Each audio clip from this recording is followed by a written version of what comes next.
చక్కటి సులభమైన గొప్పదైన శ్వాస మీద ధ్యాస ధ్యానాన్ని ఇచ్చినట్టు ఉద్యోగులకు ఒకసారి నమస్కారాలు వేస్తున్నాం ఫ్రెండ్స్. కొద్దిగా చేతులు రెండు విడదీసి కళ్ళపై ఉంచుకోండి.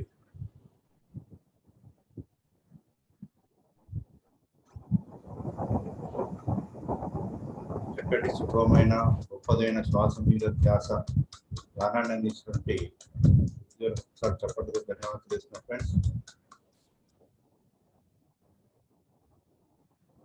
మేడం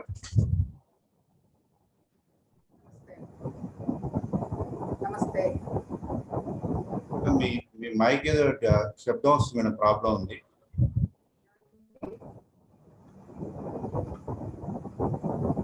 రావట్లేదా వాయిస్? వాయిస్ వస్తుంది కానీ నాయిస్ వస్తుంది మేడం, శబ్దం వస్తుంది. ఒకసారి పిన్ తీసి మళ్ళీ పెట్టండి.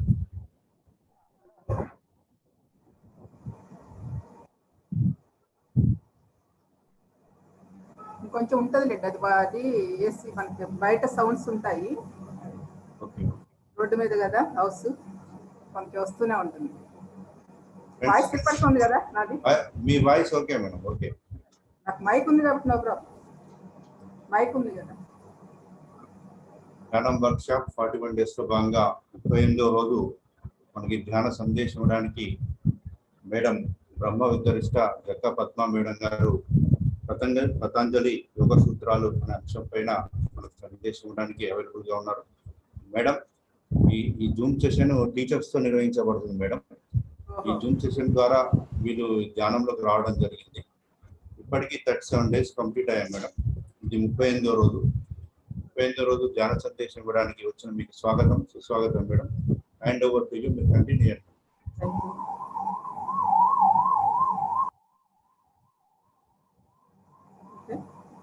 Okay madam, continue. అందరికీ నమస్కారం. మీ టీచర్స్ గ్రూప్ అందరికీ కూడా ప్రణామాలు. అలాగే గురువర్యులు బ్రహ్మర్షి పితామహ. వాయిస్ బ్రేక్ అవుతుంది మేడం, వాయిస్ బ్రేక్ అవుతుంది.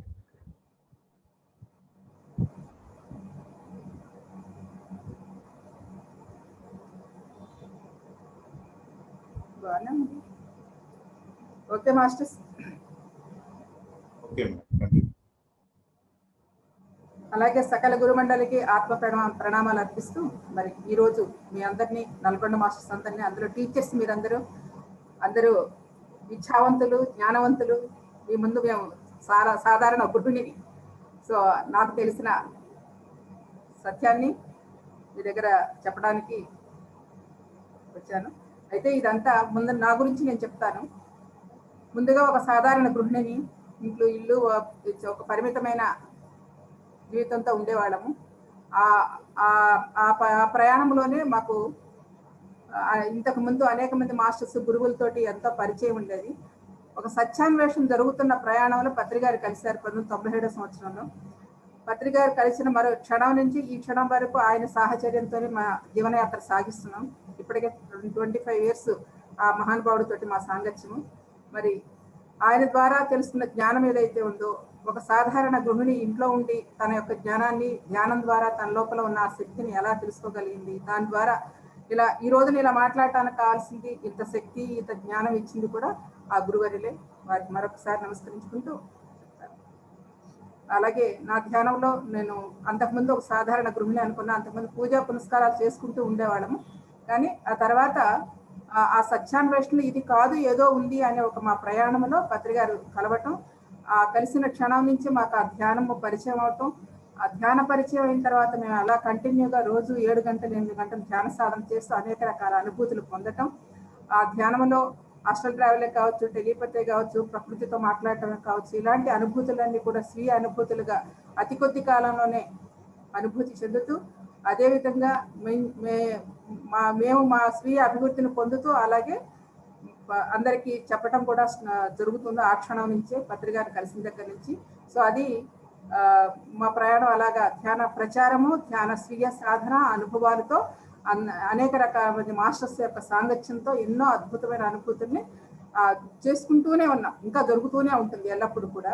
సో ఇలా మా యొక్క ప్రయాణం సాగుతుంది. ఇది సంక్షిప్తంగా నా యొక్క ధ్యాన అనుభూతి. ఎప్పటికప్పుడు ధ్యానం అనేది అది ఒక అనంతమైనది. ధ్యానానికి ఫుల్ స్టాప్ కామాలు ఏమి లేవు కదండి. అలా చేస్తూనే ఉండాలి. ఈ అనంతమైన జ్ఞానం చివరి శ్వాస వరకు మనం గడుపుతూనే ఉండాలి. దాని గురించి తెలుసుకుంటూనే ఉండాలి. ఈ అనంతమైన జ్ఞానంలో మనం తెలుసుకుంది ఒక నీటి బొట్టంతా. సో ఈరోజు టాపిక్ అనేది పతంజలి మహర్షి గురించి చెప్పాలని అనుకున్నాము. అయితే ఈ పతంజలి మహర్షి గురించి చెప్పాలనుకుంటే ఒకసారి ముందల ఆయన గురించి తెలుసుకోవడం అవసరం. అంటే మీకు అందరికీ తెలిసే ఉండొచ్చో నాకు తెలియదు, నేను ఎన్నుకున్న టాపిక్ ఇది కాబట్టి చెప్తున్నాను. పతంజలి మహర్షి ఎవరు, ఎక్కడి నుంచి వచ్చారు, అసలు ఈ యొక్క సూత్రాలు రాయడానికి కారణం ఏంటి అన్న విషయాలకి ముందుగా ఆయన గురించి తెలుసుకోవాల్సిన అవసరం ఉంది. కాబట్టి ఆయన గురించి చెప్పుకున్న తర్వాత సూత్రాల్లోకి అతి కొద్దిగా పరిచయం చేయగలను. అది విపులంగా కూడా చెప్పలేం. అది చాలా పెద్ద వ్యాస్ట్ సబ్జెక్ట్. అది ఆ ప్రాజెక్ట్ చేస్తున్నాను ఆల్రెడీ నేను ఇప్పుడు. సో మాస్టర్స్, మరి జీవితం అనేది ఒక చిన్న బుద్భుత ప్రాయం, తామరాకు మీద నీటి బొట్టు లాంటిది. ఆ నీటి బొట్టు లాంటి ఆ జీవితం ఎప్పుడు జారిపోతుందో మనకు తెలియదు. ఈ యొక్క జీవి ఈ శరీరం నుంచి వెళ్ళిపోయిన తర్వాత ఆత్మ ఎక్కడికి వెళుతుంది, ఎక్కడికి ప్రయాణం చేస్తుంది, ఎక్కడి నుంచి వస్తుంది, ఎక్కడికి వెళుతుంది, ఏం చేస్తుంది, ఇలాంటి అనేక ప్రశ్నలు ప్రతి వారిలోనూ ఉంటాయి. ఇదంతా ఎందుకు ఎలా జరిగింది, దీనంతటికి ఎలా వచ్చింది అనుకోవడానికి అనేక మంది మహానుభావులు, అనేక మంది ఋషులు వారి శరీరాలను వేదికగా చేసుకుని శోధించి సాధన చేసి తెలుసుకున్నది ఒకటే ఒకటి. అంతా ఆ యొక్క అనంతమైనది, అగోచరమైనది, అమేయమైన ఆ యొక్క పరబ్రహ్మ స్వరూపం యొక్క సృష్టి, ఆ పరబ్రహ్మ స్వరూపం యొక్క సంకల్పమే ఈ సృష్టి ఆవిర్భావమని, ఈ సృష్టి ఆవిర్భావంలో ఒక ఖనిజ సామ్రాజ్యం నుంచి వృక్ష సామ్రాజ్యం, మానవ సామ్రాజ్యం, దైవ సామ్రాజ్యం, మరి మానవ సామ్రాజ్యం, ఇలా అన్ని ఈ యొక్క సృష్టి అంతా కూడా ఏర్పడిందని, మరి ఆ సృష్టి యొక్క సామ్రాజ్యాల్లో అన్ని సామ్రాజ్యాల కంటే మానవ సామ్రాజ్యం చాలా శక్తివంతమైనది, జ్ఞానవంతమైనది. ఇలాంటి మానవులలో సరైన అంటే వారి యొక్క జీవన విధానాల్ని, నిత్య జీవన విధానాలు ఎలా జీవించాలో అనే విషయాన్ని తెలియచేసే ఒక ప్రమాణాల్ని రచించారు ఎవరండి, పతంజలి మహర్షి.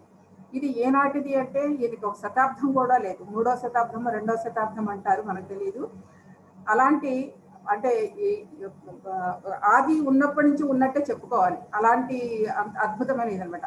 యోగం అనగానే మనకు గుర్తొచ్చేది ఎవరండి, పితామహుడు పతంజలి మహర్షి అంటాం. యోగం అనగా పితామహుడు పతంజలి మహర్షి అని చెప్పేసి మనం చెప్పుకుంటాం. మనకి ఎప్పటి నుంచో అనాదిగా చెప్తున్నాం.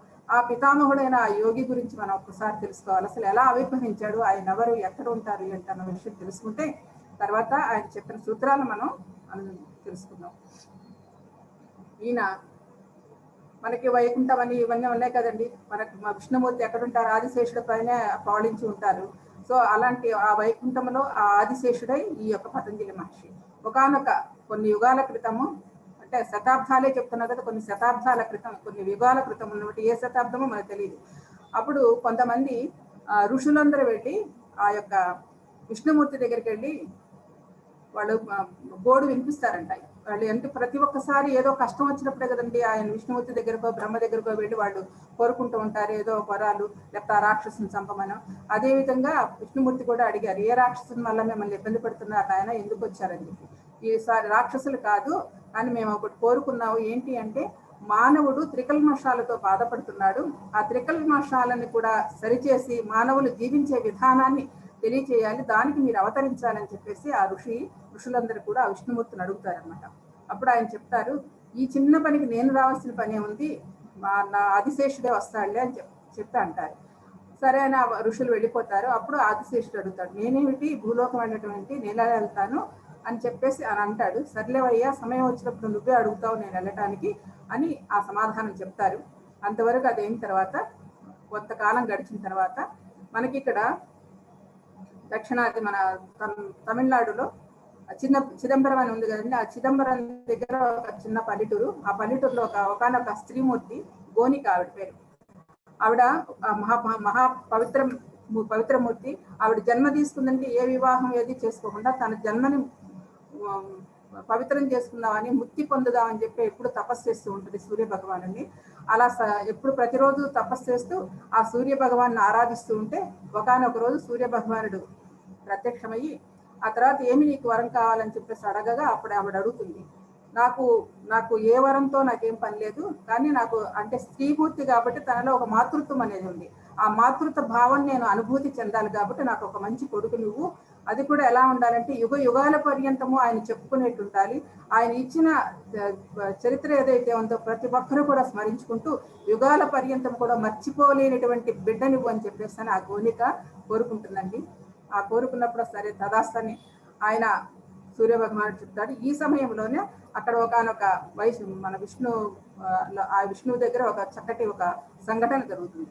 అంటే ఆయన ఆవిర్భవించడానికి ఎలా వస్తాయో ఆ పరిస్థితులు అన్నది తెలియజేస్తున్నారు అన్నమాట. ఆ సమయంలో విష్ణుమూర్తి చాలా ఒక పరమానంద స్థితిలో ఉంటూ ఆయన యోగనిద్రలో ఉంటూనే చాలా ఆనంద స్థితిలో పరవశుడు అవుతూ ఉంటాడు అనమాట.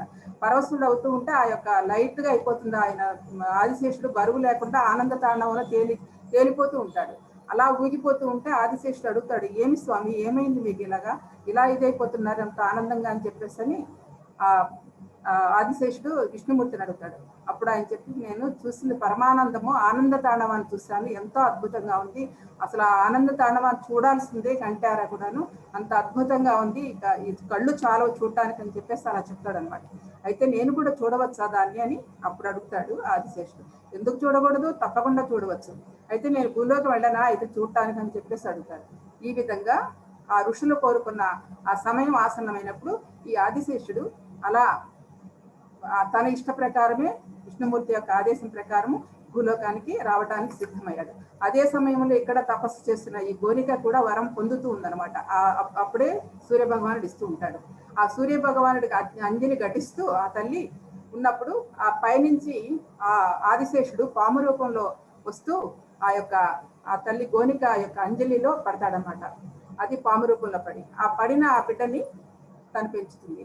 పత అంటే ఆకాశము, ఆకాశం నుంచి అంజలిలో ఈ నీటిలో పడింది కాబట్టి అంజలి అన్నారు, పతంజలి అని పేరు వచ్చింది. ఆయన్ని ఆవిడ చక్కగా పెంచి పెద్ద చేస్తుంది. ఆయన వచ్చిన పని ఏంటి అసలు, ఇది తన ఆనంద తాండవం చూడటానికి ఆయన కోరిక. సో ఆనంద తాండవం చూడటానికి వచ్చినప్పుడు అది చూడాలి కదా, మరి అక్కడికి వెళ్ళాలంటే అది ఎక్కడ ఉందండి, చిదంబరంలోనే ప్రతి సాయంత్రం కూడా ప్రదోష వేళ పార్వతీ పరమేశ్వర్లు ఇద్దరు కూడా అక్కడ ఇప్పటికీ కూడా ఎంతో చక్కగా ఆనంద తాండవం జరుగుతుందని అనేక మంది ద్రష్టలు ఇప్పటికీ కూడా జరుగుతుందని చెప్తారనమాట. మహానుభావులు ఎవరైతే తాడే మాస్టర్స్ ఉన్నారో వాళ్ళందరూ చూడగలిగే స్థితిలోనే ఉన్నారు కూడా అని చెప్తారు. అలాంటి ఆనంద తాండవాన్ని చూడటానికి లోపలికి వెళ్ళటానికి కాస్త అర్హత కావాలి కదా, భూలోకానికి వచ్చారు కదా, దానికి తగ్గ తపస్సు చేసి దానికి తగ్గ ఆ శక్తిని సంపాదించుకుని ఆ తర్వాత ఆయన ఆ యొక్క ఆలయంలోకి ప్రవేశించడానికి వస్తాడు పతంజలి మహర్షి. అప్పుడు ఆయన వచ్చినప్పుడు లోపలికి రానివ్వరు. ఎవరండి, ఈ వంది మాగదులంతా ఉంటారు కదా, గణాలన్నీ కూడాను. సో ఈ గణాలన్నీ కూడా అడ్డం పడి నువ్వేమి వెళ్తావు అని చెప్పేసి అక్కడ ఆపేస్తారు. ఒక పక్కగా గోడవారుగా నిలబడి ఆ ఆనంద తాండవాన్ని చూస్తూ ఆనంద పరవశుడు అవుతూ ఉంటాడు పతంజలి. ఇది చూసి ఈయనకి కాళ్ళు లేవు కదండి, ఈయన మనకి పతంజలి అనగానే మనకి అనేక పుస్తకాల్లో కానీ బొమ్మల్లో కానీ కిందంతా పాము రూపంలో ఉంటుంది, పైన తలకాయ ఉంటుంది, ముని రూపంలో ఉంటుంది. ఈ కింద ఆయనకు ఉండవు కాబట్టి నంది, శృంగి వీళ్ళందరూ ఒక రకమైన ఎగతాళిగా అతను చూస్తారు. వాళ్ళేమో అనేక గణాలతోటి అందరు గణాలు కలిసి డ్రమ్స్ అన్ని పెట్టుకుని వాయిద్యాలు వాయిస్తూ ఉంటే అక్కడ తాండవం జరుగుతూ ఉంటుంది. ఇతను అలా చూస్తూ ఉండేటప్పటికి ఒక వెగిలి నవ్వు లాంటి నవ్వు నవ్వుతాడు ఆ యొక్క ఎవరి నంది. అది చూసి చాలా బాధపడతాడు అనమాట పతంజలి మహర్షి. అప్పుడు అంటారు, మీకు చేతులు కాళ్ళు ఉన్నాయి కాబట్టి మీరు అలా వాయిస్తున్నారు, నాకు నోరు ఉంది కదా, నోరుతోనే ఆయన నేను ఆనందింప చేయగలను చెప్పి అప్పటికప్పుడు ఆయన చరణ శృంగ రహితం అని చెప్పి ఒక చక్కటి 9 శ్లోకాలతో ఆ నవరత్నం అని చెప్పేసి చక్కగా 9 శ్లోకాలతో ఆ శివుణ్ణి స్తుతిస్తారండి. అందులో కొమ్ములు ఒత్తులు ఏముండవు, చరణ శృంగ రహిత నవరత్నం అని చెప్పి. సో దాన్ని అలా పాడుతూ ఉంటే ఆ ఆనందానికి శివుడు పార్వతి కూడా ఆనందపడి చాలా అద్భుతంగా, అంటే ఆ ధ్వని అంత అద్భుతంగా ఉండదు, ఒక డమరకం వాయించినట్టు ఉంటుంది అనమాట. ఒత్తులు పల్లులు ఏమీ లేకుండా సాదాగా వెళ్ళిపోయే ఒక శృతిని ఆయన పాడతారు. సో అప్పుడు ఆయన శివుడు బాగా సంతసించి శివపార్వతులు నీకు డాన్స్ చేయాలందా అని అడుగుతారు అనమాట. ఉంది నాకు అని చెప్పేసి అంటే అప్పుడు ఆయన ముందుకు ఒక కాలు పెడతారు. ఆ కాలు పామెల్లి చుట్టుకుని ఆయనతో పాటు అది కూడా డాన్స్ చేస్తూ ఉంటుంది అనమాట. అది ఇప్పుడు మన నటరాజ విగ్రహాల్లో మనం చూస్తూ ఉంటాం. సో ఆ విధంగా ఆయన ఆనంద తాండవం భూలోకానికి ఎందుకు వచ్చారు, ఆయన పని ఏదైందో ఆయన చక్కగా ఆయన సంతృప్తిగా ఆనందంగా ఆనంద తాండవాన్ని చూశాడు, ఆనందించాడు. కానీ ఆయన వచ్చిన పని ఇంకోటి ఉంది కదండి. అసలేంటి, ఋషులు ఏం చెప్పారు? మానవులు త్రికల్మషాలతో బాధపడుతున్నారు, వాళ్ళని సరి చేయవలసిన పని ఉంది, ఆ అవతారం నువ్వు రమ్మని చెప్పి విష్ణుమూర్తిని అడుగుతారు. అది నేనెందుకు, నా శిష్యుడు ఆదిశేషుడే వస్తాడని చెప్పారు కదా. ఆ విధంగా మరి ఆ త్రికల్మషాలు ఏంటంటే మానవులలో ఉన్న ఏమిటంటే మనస వాచ కర్మణ, మనసు చేత, వాక్కు చేత, శరీర కర్మల చేత ఏదైతే ఉన్నాయో వీటిని సరిదిద్దవలసిన పని ఉంది అని చెప్పి దానికోసమే కోరుకున్నారు. సో ఆ విధంగా అక్కడ ఆయన కోరుకోవడం, ఇక్కడ 3 విషయాలైంది. ఋషులు కోరుకోవడం ఒకటైంది, అలాగే గోనిక ప్రార్థన ఒకటైంది, తన పూజించడం ఒకటైంది, అలాగే ఇక్కడ ఆనంద తాండవం చూడటానికి వచ్చినప్పుడు తనకు అర్హత ఎలా లేదో నంది యొక్క అపహాస్యాన్ని కూడా భరించాడు. ఈ 3 కోణాల్లో కూడా ఇక్కడ మనం ఈ కథలో మనం తెలుసుకోవలసిన అంశాలు 3 ఉన్నాయి. అంటే ఋషులు ఎప్పుడు కూడా వారి శరీరాలను వేదికగా చేసి ఎంతో శోధన చేసి మన ప్రపంచానికి అందిస్తున్నారు. అలాంటి వాళ్ళు ఎప్పుడు కూడా మన యొక్క శ్రేయస్సు కోసం అడుగుతున్నారు, కానీ వాళ్ళ స్వలాభం కోసం ఎక్కడా లేదు. అక్కడ ఉంది నిష్కామ కర్మ. అదేవిధంగా గోనిక తన మాతృత్వాన్ని అనుభూతి చెందాలని అనుకుంటూనే ఆ అడిగిన బిడ్డను ఎలా అడిగిందండి, విశ్వానికి ఉపయోగపడేలా అడిగింది. పైగా ఒక్క విశ్వం అంటే ఎలా, యుగ యుగాల పర్యంతం అని చెప్పేసి ఆ కోణంలో మన ఆ దృక్పథంలో ఆ కోణంలో చూస్తే తనకెక్కడ కూడా ఏ స్వార్థం లేకుండా తను ఆ మాతృత్వాన్ని అనిపిస్తూ అతని ద్వారా ప్రపంచానికి ఒక అద్భుతమైన విజ్ఞానం అందాలనే ఒక చక్కటి నిష్కామ కర్మ అక్కడ ఉంది.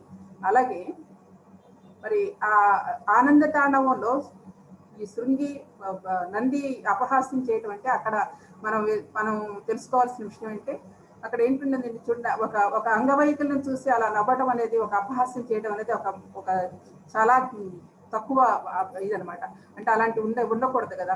అలాంటి ఇతరులను చూసి అలా హేళన చేయకూడదు అనే విషయాన్ని కూడా ఇక్కడ నేర్చుకోవచ్చు. అంటే మనం ఈ కథల ద్వారా మన పిల్లలకి ఇచ్చే దానిలో ఉన్న మూల విశేషాలు అనమాట. ఇలా తెలియజేస్తే వాళ్ళకి అర్థమవుతూ ఉంటాయి. సో ఈ విధంగా మనకి ఆ యొక్క నంది యొక్క అపహాస్యాన్ని ఎప్పుడు కూడా మన జీవితాల్లో కూడా ఎలాంటి వాళ్ళని చూసినా కూడా మనం వాళ్ళని కరెక్ట్గా మనం అంటే జాలి పడవసరం లేదు, అలాంటి సానుభూతి చూపించేవాళ్ళు, ప్రేమగా చూస్తే చాలు. ఆ కోణాల్లో కూడా ఈ కథ నుంచి మనం తెలుసుకోవచ్చు. సో ఈ విధంగా ఆ మూడు సంఘటనల ద్వారా 3 విషయాలు మనం ఇక్కడ తెలుసుకుంటున్నాము. అదేవిధంగా మరి ఆయన భూమి మీదకి వచ్చారు కదండి. వచ్చిన ఆయన మరి ఏం చేశారు అంటే 3 త్రికల్మషాలను సరిచేయాలని చెప్పారు కదా. ఈ త్రికల్మషాలు అంటే మానవుడు చేసే మనసు ఎలా అంటే ఆలోచన చేస్తుంది, ఎలా మాట్లాడుతున్నాము, అలాగే మన శరీరం ద్వారా ఏ కర్మను చేస్తున్నాం అన్నది, ఈ 3 కదా మనసావాచ కర్మన అంటారు. వీటిని కరెక్ట్ చేయాలి. కాబట్టి అప్పుడు పతంజలి మహర్షి మూడు శాస్త్రాలను రచించారంట. అదే పతంజలి యోగ సూత్రాలని, తర్వాత అదొకటి, తర్వాత వైద్య శాస్త్రం, అద్భుతమైన వైద్య శాస్త్రాన్ని రచించారంట, ఆయుర్వేద వైద్య శాస్త్రం, అలాగే వ్యాకరణ శాస్త్రం. ఈ 3 ఆయన రచించింది.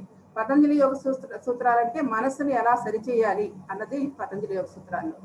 అలాగే రెండవది ఆయుర్వేద విద్యాశాస్త్రం, శరీరాన్ని ఎలా శుభ్రంగా ఉంచుకోవాలి, ఎలాంటి ఇప్పటికీ ఆ ఆయుర్వేద శాస్త్రం ఇప్పటికి కూడా బయటికి రాలేదు. దానిలో అనేక రకాలైన మూలికలతో ఉంటే ఎన్నో రోగాలకు ఉపశమనం కలిగించే ఎన్నో వైద్య సదుపాయాలు ఉన్నాయి, కానీ దాన్ని తీసి చెప్పేవారే లేరట ఇప్పటికి కూడా. అంటే ఆ వేదాల్లో ఆ గ్రంథం అలా ఉంది, దాన్ని బయటకు తీసుకుని ఇంకా రాలేదని చెప్తూ ఉంటారు. సో అంతటి అద్భుతమైన వైద్య గ్రంథం ఆయుర్వేద వైద్య గ్రంథం. అలాగా అది శరీరానికి, అంటే శరీరంలో ఉన్న మలినాన్ని ఎలా శుభ్రం చేస్తుంది. అలాగే వ్యాకరణ శాస్త్రంలో వాక్కుని సరిచేసేది వ్యాకరణ శాస్త్రం. సో ఈ విధంగా 3 శాస్త్రాలను కూడా చక్కగా ఆయన రచించి ప్రజలకు అందించారు. అందించినప్పుడు పతంజలి యోగ సూత్రాలు మనం చెప్పుకున్నాం. దానికి ముందు కొంచెం చెప్పాల్సింది ఏంటంటే, ఈ వ్యాకరణ శాస్త్రం అది తెలిసింది కాబట్టి ఆయన ఆ కాలంలోనే అనేక మంది పండితులు ఉంటారు కదండి. అప్పటి కాలంలోనే ఆ పండితులైనా పామరులైనా తెలిసిన వాళ్ళైనా తెలియని వాళ్ళైనా ఎవరైనా సరే వ్యాకరణ శాస్త్రాన్ని చెప్పడానికి ఆయన ఒక పెద్ద సభ ఏర్పాటు చేస్తారు. ఎవరండి? ఈయన పతంజలి మహర్షి. ఆ సభలోకి ఎవరినైనా రమ్మన్నారు, అందరినీ ఆహ్వానించారు అనమాట. సరే, ఆహ్వానించిన తర్వాత అందరూ వచ్చారు. ఆ ప్రజల్లో ఉన్న వాళ్ళందరూ, తెలుసుకోవాల్సిన వాళ్ళు, తెలియని వాళ్ళు, లేకపోతే పండితులు పామరులు అందరూ కూడా వచ్చారు. ఆయన అందరూ వచ్చినాక ఒక మాట చెప్తారన్నమాట ఆదిశేషుడు పతంజలి మహర్షి. ఏమని? నేను ఈ వ్యాకరణ శాస్త్రాన్ని చెప్తూ ఉంటాను, నేను చెప్తూ ఉండగా ఎవరు కూడా ఇందులోంచి లేచి వెళ్ళకూడదు బయటికి అని ఒక కండిషన్ పెడతారు. అలాగే నేను చెప్తున్నప్పుడు మధ్యలో ఒక తెర వేస్తాను, ఆ తెర ఎవరు కూడా ఎత్తద్దు అని చెప్తారు. అంటే అంత మందికి, కొన్ని వేల మందికి పామరులు పండితులు అందరూ వచ్చారు కదా, అన్ని వేల మందికి ఒక్కడే అంటే ఆయన విద్వత్ శిఖామణి. ఆ ఆదిశేషుడికి ఉన్న జ్ఞానం అనంతం. ఎక్కడున్నాడండి? పాలసముద్రంలో ఆయన ఆదిశేషుని భరిస్తున్నాడు. ఆ విద్వత్, ఆ జ్ఞానం అనేది అనేక నాలుకల ద్వారా ఆయన చెప్పగలిగే సమర్థత కలిగిన వాడే. సో ఆ విధంగా ఆ తెరను ఏర్పాటు చేసి ఆ చెప్పడం మొదలు పెడతారు. అలా వ్యాకరణాన్ని, శాస్త్రాన్ని చెప్తూ ఉన్నప్పుడు కొంతసేపు అయిన తర్వాత ఒక కుర్రాడు లేచి బయటికి వెళ్తాడు. వెళ్ళొద్దని చెప్పారు కదా. చూడండి, మన క్లాసులో కూడా ఒక మనిషి ఏదైనా కదిలారంటే ఇక పిల్లలకి సూపంతా అటే వెళ్ళిపోతుంది, మనకి అలా బ్రేక్ అవుతూ ఉంటుంది. సో ఆ విధంగా అతను వెళ్ళంగానే వీళ్ళందరికీ మనసంతా అటు వెళ్ళిపోయింది. వీడు వెళ్ళిపోయాడు, ఎప్పుడు వస్తాడా అని చెప్పేసి వాళ్ళు ఎదురు చూస్తూ ఉంటే అతను రావట్ల చాలాసేపు పట్టింది. వీళ్ళకి ఉత్సుకత ఆపకుండా బయటికి వెళ్ళి చూశారు. అంటే ఈయన ఇంకొక విషయం చెప్పారండి, మీరు గనక మధ్యలో లేచి బయటికి వెళ్ళిపోతే మీరు బ్రహ్మరాక్షసులు అవుతారని చెప్పారనమాట. అయ్యాడమో బ్రహ్మరాక్షసు అయిపోయాడో ఎలా ఉన్నాడని చెప్పి ఇలా ఉత్సుకతతో ఒకళ్ళు లేచి వెళ్తే ఒకళ్ళు ఎత్తి చూస్తారు. అక్కడ చూస్తే ఆయన బాగానే ఉంటాడు, ఏమి ఉండడు. అంతే కదా, ఏం చెప్పలేదు కదా ఈయన, ఆడేం బ్రహ్మరాక్షస్యం అవ్వలేదు, బాగానే ఉన్నాడు కదా అని చెప్పేసి వచ్చి వీళ్ళు ఇది మాత్రం ఏముందిలే, తెర మాత్రం ఎక్కితే ఏముందిలే అని చెప్పి ఆ తెర ఎత్తుతారట.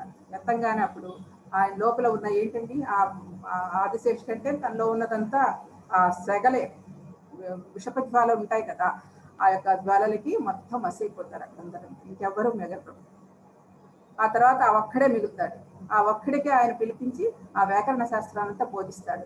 ఆ వ్యాకరణ శాస్త్రాన్ని బోధించి మరి తన శాపం, ఒక యోగి ఇచ్చిన శాపం అది పోదు కదా బయటికి ఎక్కడికి, మరి దాన్ని అనుభవించాలి కదా. అప్పుడు ఏం చెప్పారంటే, నేను ఇచ్చిన ఈ వ్యాకరణ శాస్త్రాన్ని నువ్వు ఎంతమందికి బోధిస్తే అంత తొందరగా నీకు విముక్తి కలుగుతుందని చెప్తాడు పతంజలి మహర్షి. కానీ పాప ఎవ్వరూ తన దగ్గరకు వచ్చి ఆ వ్యాకరణ శాస్త్రాన్ని నేర్చుకోరు, భయపడిపోతే పారిపోతూ ఉంటారు. ఇలా కొన్ని వందల సంవత్సరాలు అవుతూ ఉంటాయి. అయిన తర్వాత ఈ పతంజలి మహర్షికి ఒక గురువు అనేటప్పుడు చూడండి ఆ బిడ్డల మీద ఎంత ప్రేమ ఉంటుందో.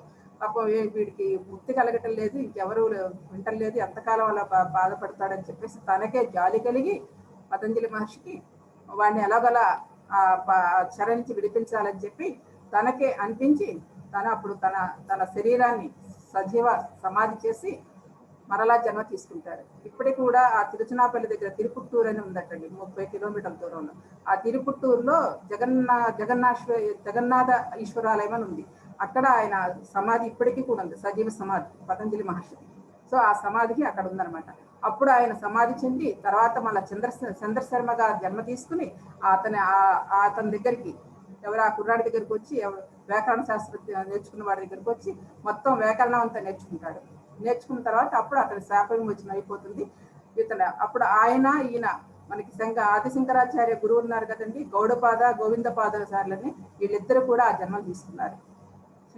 గురు శిష్యులు ఇద్దరు కూడా గోవిందపాదులు గౌడపాదులు అనే జన్మలు తీసుకుని ఆదిశంకరాచార్య గురువులుగా జన్మించారని చెప్తారు అనమాట ఈ యొక్క పతంజలి యోగ సూత్రాలు. సో ఇది ఆయన హిస్టరీ. భూమి మీదకి రావాల్సిన అగత్యం ఎలా వచ్చింది, ఎందుకోసం వచ్చారు అని చెప్పి. ఎందుకోసం వచ్చారంటే ఇప్పుడు మనం దానిలోకి వెళుతున్నాం. అది మిగతా 2 శాస్త్రాలు, వ్యాకరణ శాస్త్రం అనేది ఒకటి, ఆయుర్వేద శాస్త్రం ఒకటి. ఇప్పుడు పతంజలి యోగ సూత్రాల గురించి మనం చెప్పుకోవాలి. పతంజలి యోగ సూత్రాలు ఏంటి? మానవ జీవన విధానాన్ని, నిత్య జీవన విధానాన్ని ఎలా జీవించాలి, ఆ నిత్య కర్మలలో ఎలా ఉండాలి, మన ఆ ప్రమాణాలను ఎలా ఆదర్శంగా తీసుకోవాలి అన్న విషయాన్ని దీనిలో ప్రస్తావిస్తూ ఉంటారనమాట. దానిని ఆ యొక్క పతంజలి యోగ సూత్రాలు 4 పాదాలుగా విభజిస్తారు. మొదటి తమ సమాధి పాదము, రెండవది సాధనా పాదము, మూడవది విభూతి పాదము, 4వది కైవల్య పాదము. ఈ 4 పాదాలుగా ఆ యొక్క పతంజలి యోగ సూత్రాలు చేస్తారు. మొదటి పాదములో 51 సూత్రాలతోటి ఆ యొక్క సత్యం గురించి, శక్తి గురించి, చైతన్యం గురించి, ఆ అద్భుతమైన ఆ విషయాల గురించి తీసుకొస్తూ, ఎవరైతే ముముక్షత్వం అంటే ఎవరైతే యోగ తృష్ణతో యోగ సాధన చేయాలని ఏ జీవాత్మలు అంటే మానవులు ఎవరైతే ఉన్నారో వారికి ఎదురయ్యే క్లిష్ట సమస్యలు, ఏదైతే సమస్యలు వస్తాయో ఆ సమస్యలు తొలగించే విశేషాలన్నీ కూడా దానిలో పొందుపరిచారు. ముఖ్యంగా అందులో ఆ మొదటి సమాధి పాదంలో ఆ అగోచరమైన అమేయమైన ఆ ఈశ్వర తత్వానికి తీసుకెళ్ళడానికి ఏది అడ్డం పడుతున్నాయో అలాంటి సూత్రాలను దానిలో ప్రతిపాదిస్తూ ఆ 51 సూత్రాలను కూడా ప్రథమ పాదంలో సమాధి పాదంలో చేశారండి. రెండవ పాదంలో ఆ సాధన చేసేటప్పుడు ఎలాంటి ఇబ్బందులు కలుగుతూ ఉంటాయి, సాధనలో ఇంకా ఎలా ముందుకు వెళ్ళాలని దానిలో ఒక చక్కటి, అంటే అజ్ఞానం నుంచి జ్ఞానానికి ఎలా వెళ్ళాలనే ఒక చక్కటి శరణాలను దానిలో పొందుపరిచారు.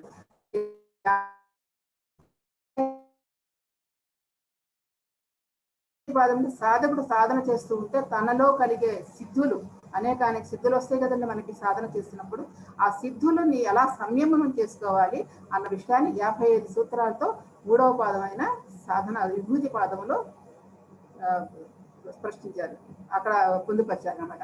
ఇక 4వది చర్మపాదం, అది కైవల్య పాదం. మానవుడికి జీవన్ముక్తి కలిగేది అదే కదండి.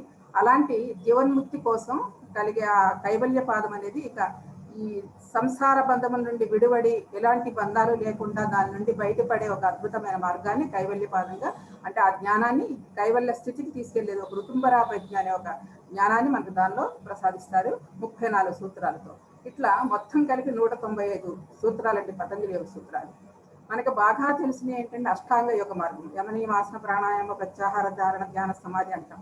సో ఇది మన అష్టాంగ యోగ మార్గాన్ని మనకు ఎక్కువగా మనం వాడుకలోకి ఉంది, మనం తెలుసుకున్నాం కూడా. పత్రిసారి కూడా మనకు అనేక సార్లు ఇచ్చారు, అది చెప్తూనే ఉంటారు.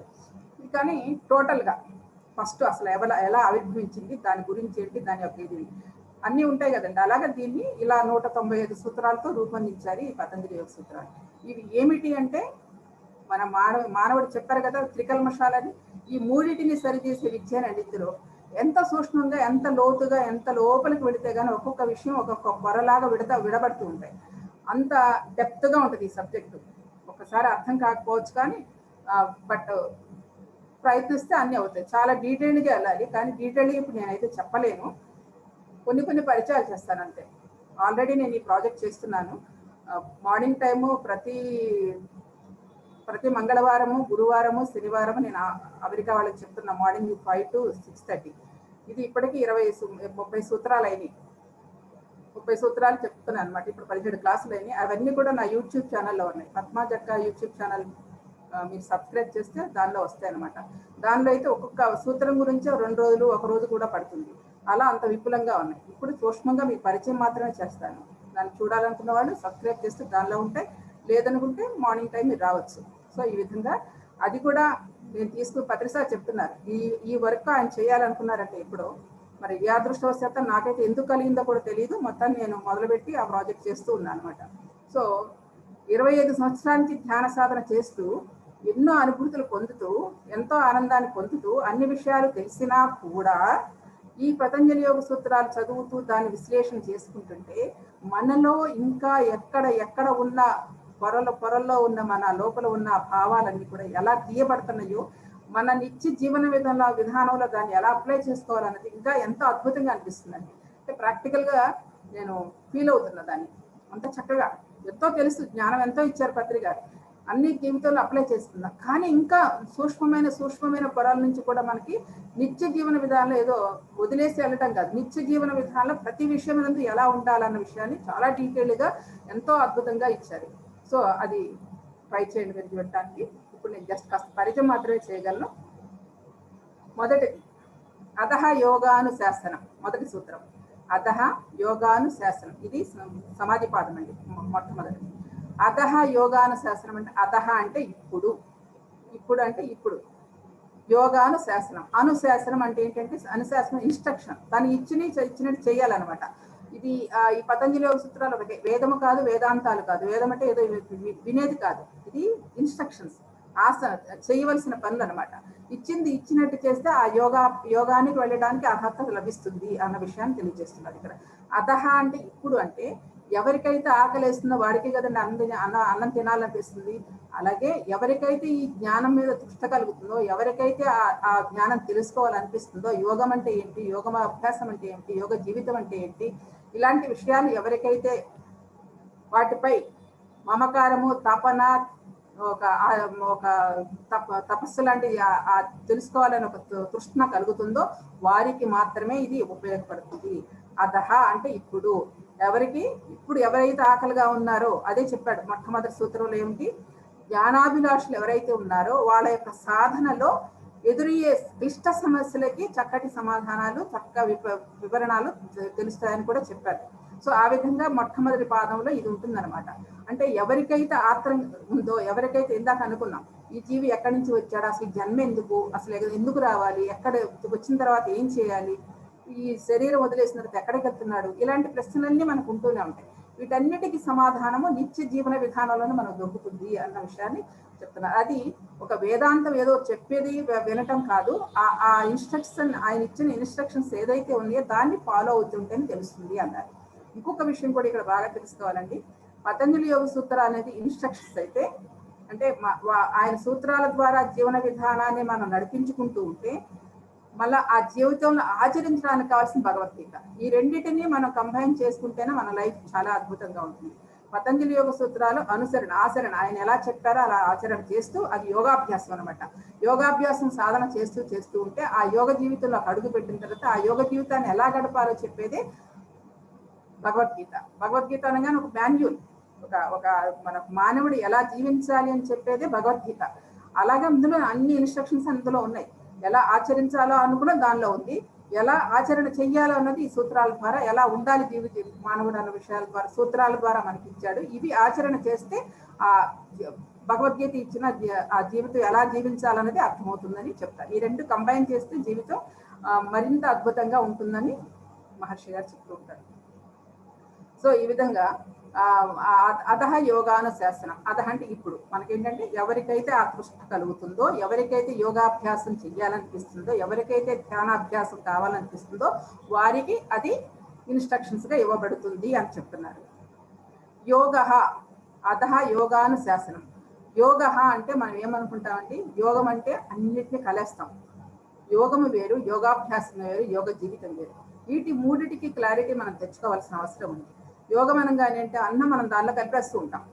సో అలా కలపడం అంటే ఏంటంటే దానికి ఒక ఇన్స్ట్రక్షన్స్ ఉంది.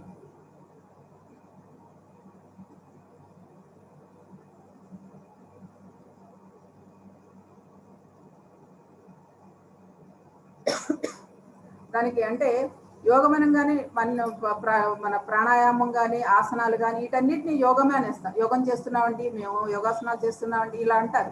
కానీ వాటిల్లో ఇది మన శాస్త్రీయబద్ధంగా మనకి ఇక్కడ అవగాహన చేసుకోవాల్సిన అవసరం ఉంది అని ఇక్కడ మహర్షి గారు చెప్పిన మాటలేవి.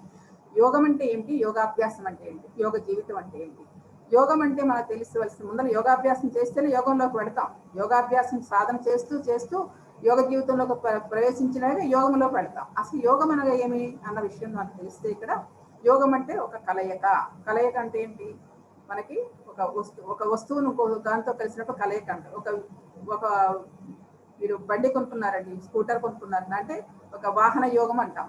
ఒక వస్తువు కొనుక్కుంటే దాంతో కలిసి జీవిస్తాం కాబట్టి వాహన యోగం అన్నారు. అలాగే ఇల్లు కట్టుకుంటే గృహయోగం అన్నారు. కళ్యాణం చేసుకుంటే కళ్యాణ యోగం అన్నారు. అంటే ఒకదానితో ఒకటి కలిసినప్పుడు యోగం అని చెప్తాం. ఇది భౌతికమైన విషయాలు. అదే కాకుండా మరి ఆధ్యాత్మిక పరంగా మనం తెలుసుకోవాలంటే ఏంటంటే ఆత్మ పరమాత్మల కలయిక, జీవాత్మ పరమాత్మల కలయిక. ఈ జీవాత్మ పరమాత్మల ఏకమవ్వటమే యోగము.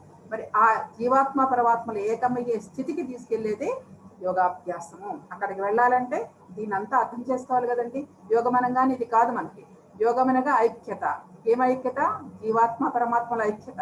ఆ ఐక్యత రావాలంటే ముందర మన జీవన విధానాన్ని ఆచరణలో పెట్టుకుంటూ సాధన చేసుకుంటూ వెళ్తేనే ఆ యోగంలోకి వెళ్తాము. అందుకని ముందర యోగాభ్యాసం గురించి చెప్పారు. ఈ యోగా అభ్యాసం చేస్తూ ఉంటేనే యోగ జీవితంలోకి అడుగు పెడతాం.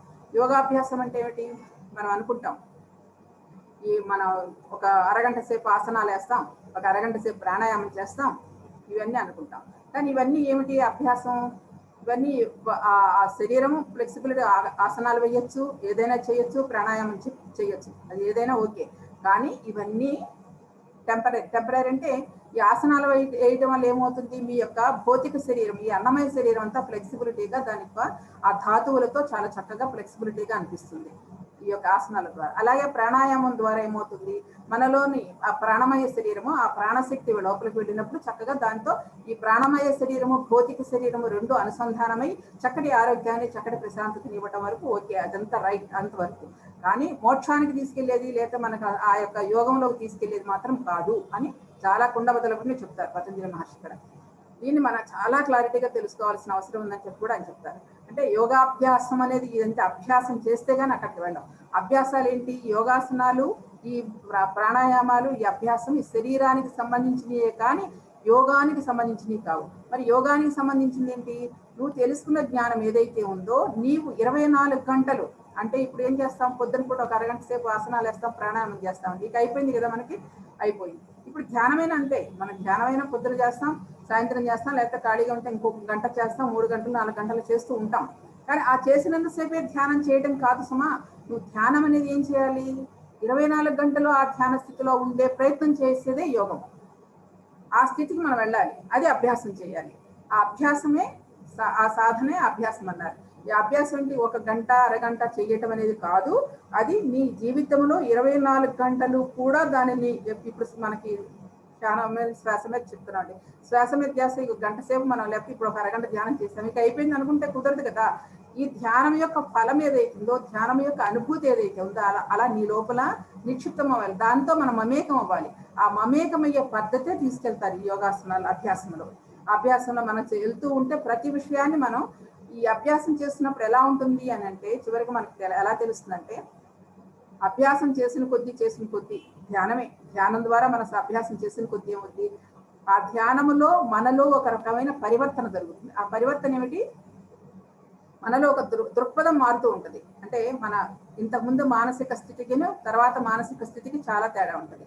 ఆ చూసే కోణాల్లో, ఆ దృక్పథాల్లో మారుతూ ఉంటాయి. కాబట్టి అది జీవన విధానం ఎలా ఉంటుందంటే, ఆ కాసేపే కాకుండా నిరంతరం మనం పడుకున్నప్పుడు తప్ప, నిద్రావస్థలో తప్ప మిగతా సమయం అంతా కూడా ఆ అభ్యాసం చేస్తూనే ఉండాలి అన్న విషయాన్ని చెప్తున్నారండి. ఏదో అరగంట పావుగంట చేయటం కాదు, నిరంతరము కూడా చేయాలి. అందుకే మనకి ఇప్పుడు శ్వాస మీద ధ్యాస చెప్తున్నారు కదా గురువు గారు. మనకి ఆ గంట సేపు ధ్యానం చేస్తే ఎన్నో అనుభూతులు పొందుతున్నాం. ఒక గంట సేపు ధ్యానం చేస్తే ఆ గంటలో కూడా మనకి ఎంతసేపు కుదురుతుందండి ధ్యానము. ఆలోచన రహిత స్థితిలో ఎంతసేపు ఉంటున్నాము, గంట 45 నిమిషాలు ఉండగలిగి 45 నిమిషాలు ఆలోచన లేకుండా ఉంటున్నామా? ఆ 45 నిమిషాల్లో ఏదో ఒక్క నిమిషమో అర నిమిషమో దొరికే ఆనంద స్థితికే ఇంత ఆనందం పడుతున్నాం. అది జరిగేది ఇక్కడ. నిజంగా 45 నిమిషాలు ఏ ఆలోచన లేని స్థితిలో ఉండగలుగుతుంటే అది గొప్ప విశేషం. అది అభ్యాసం. అభ్యాసానికి రావడానికి ఈ స్థితి.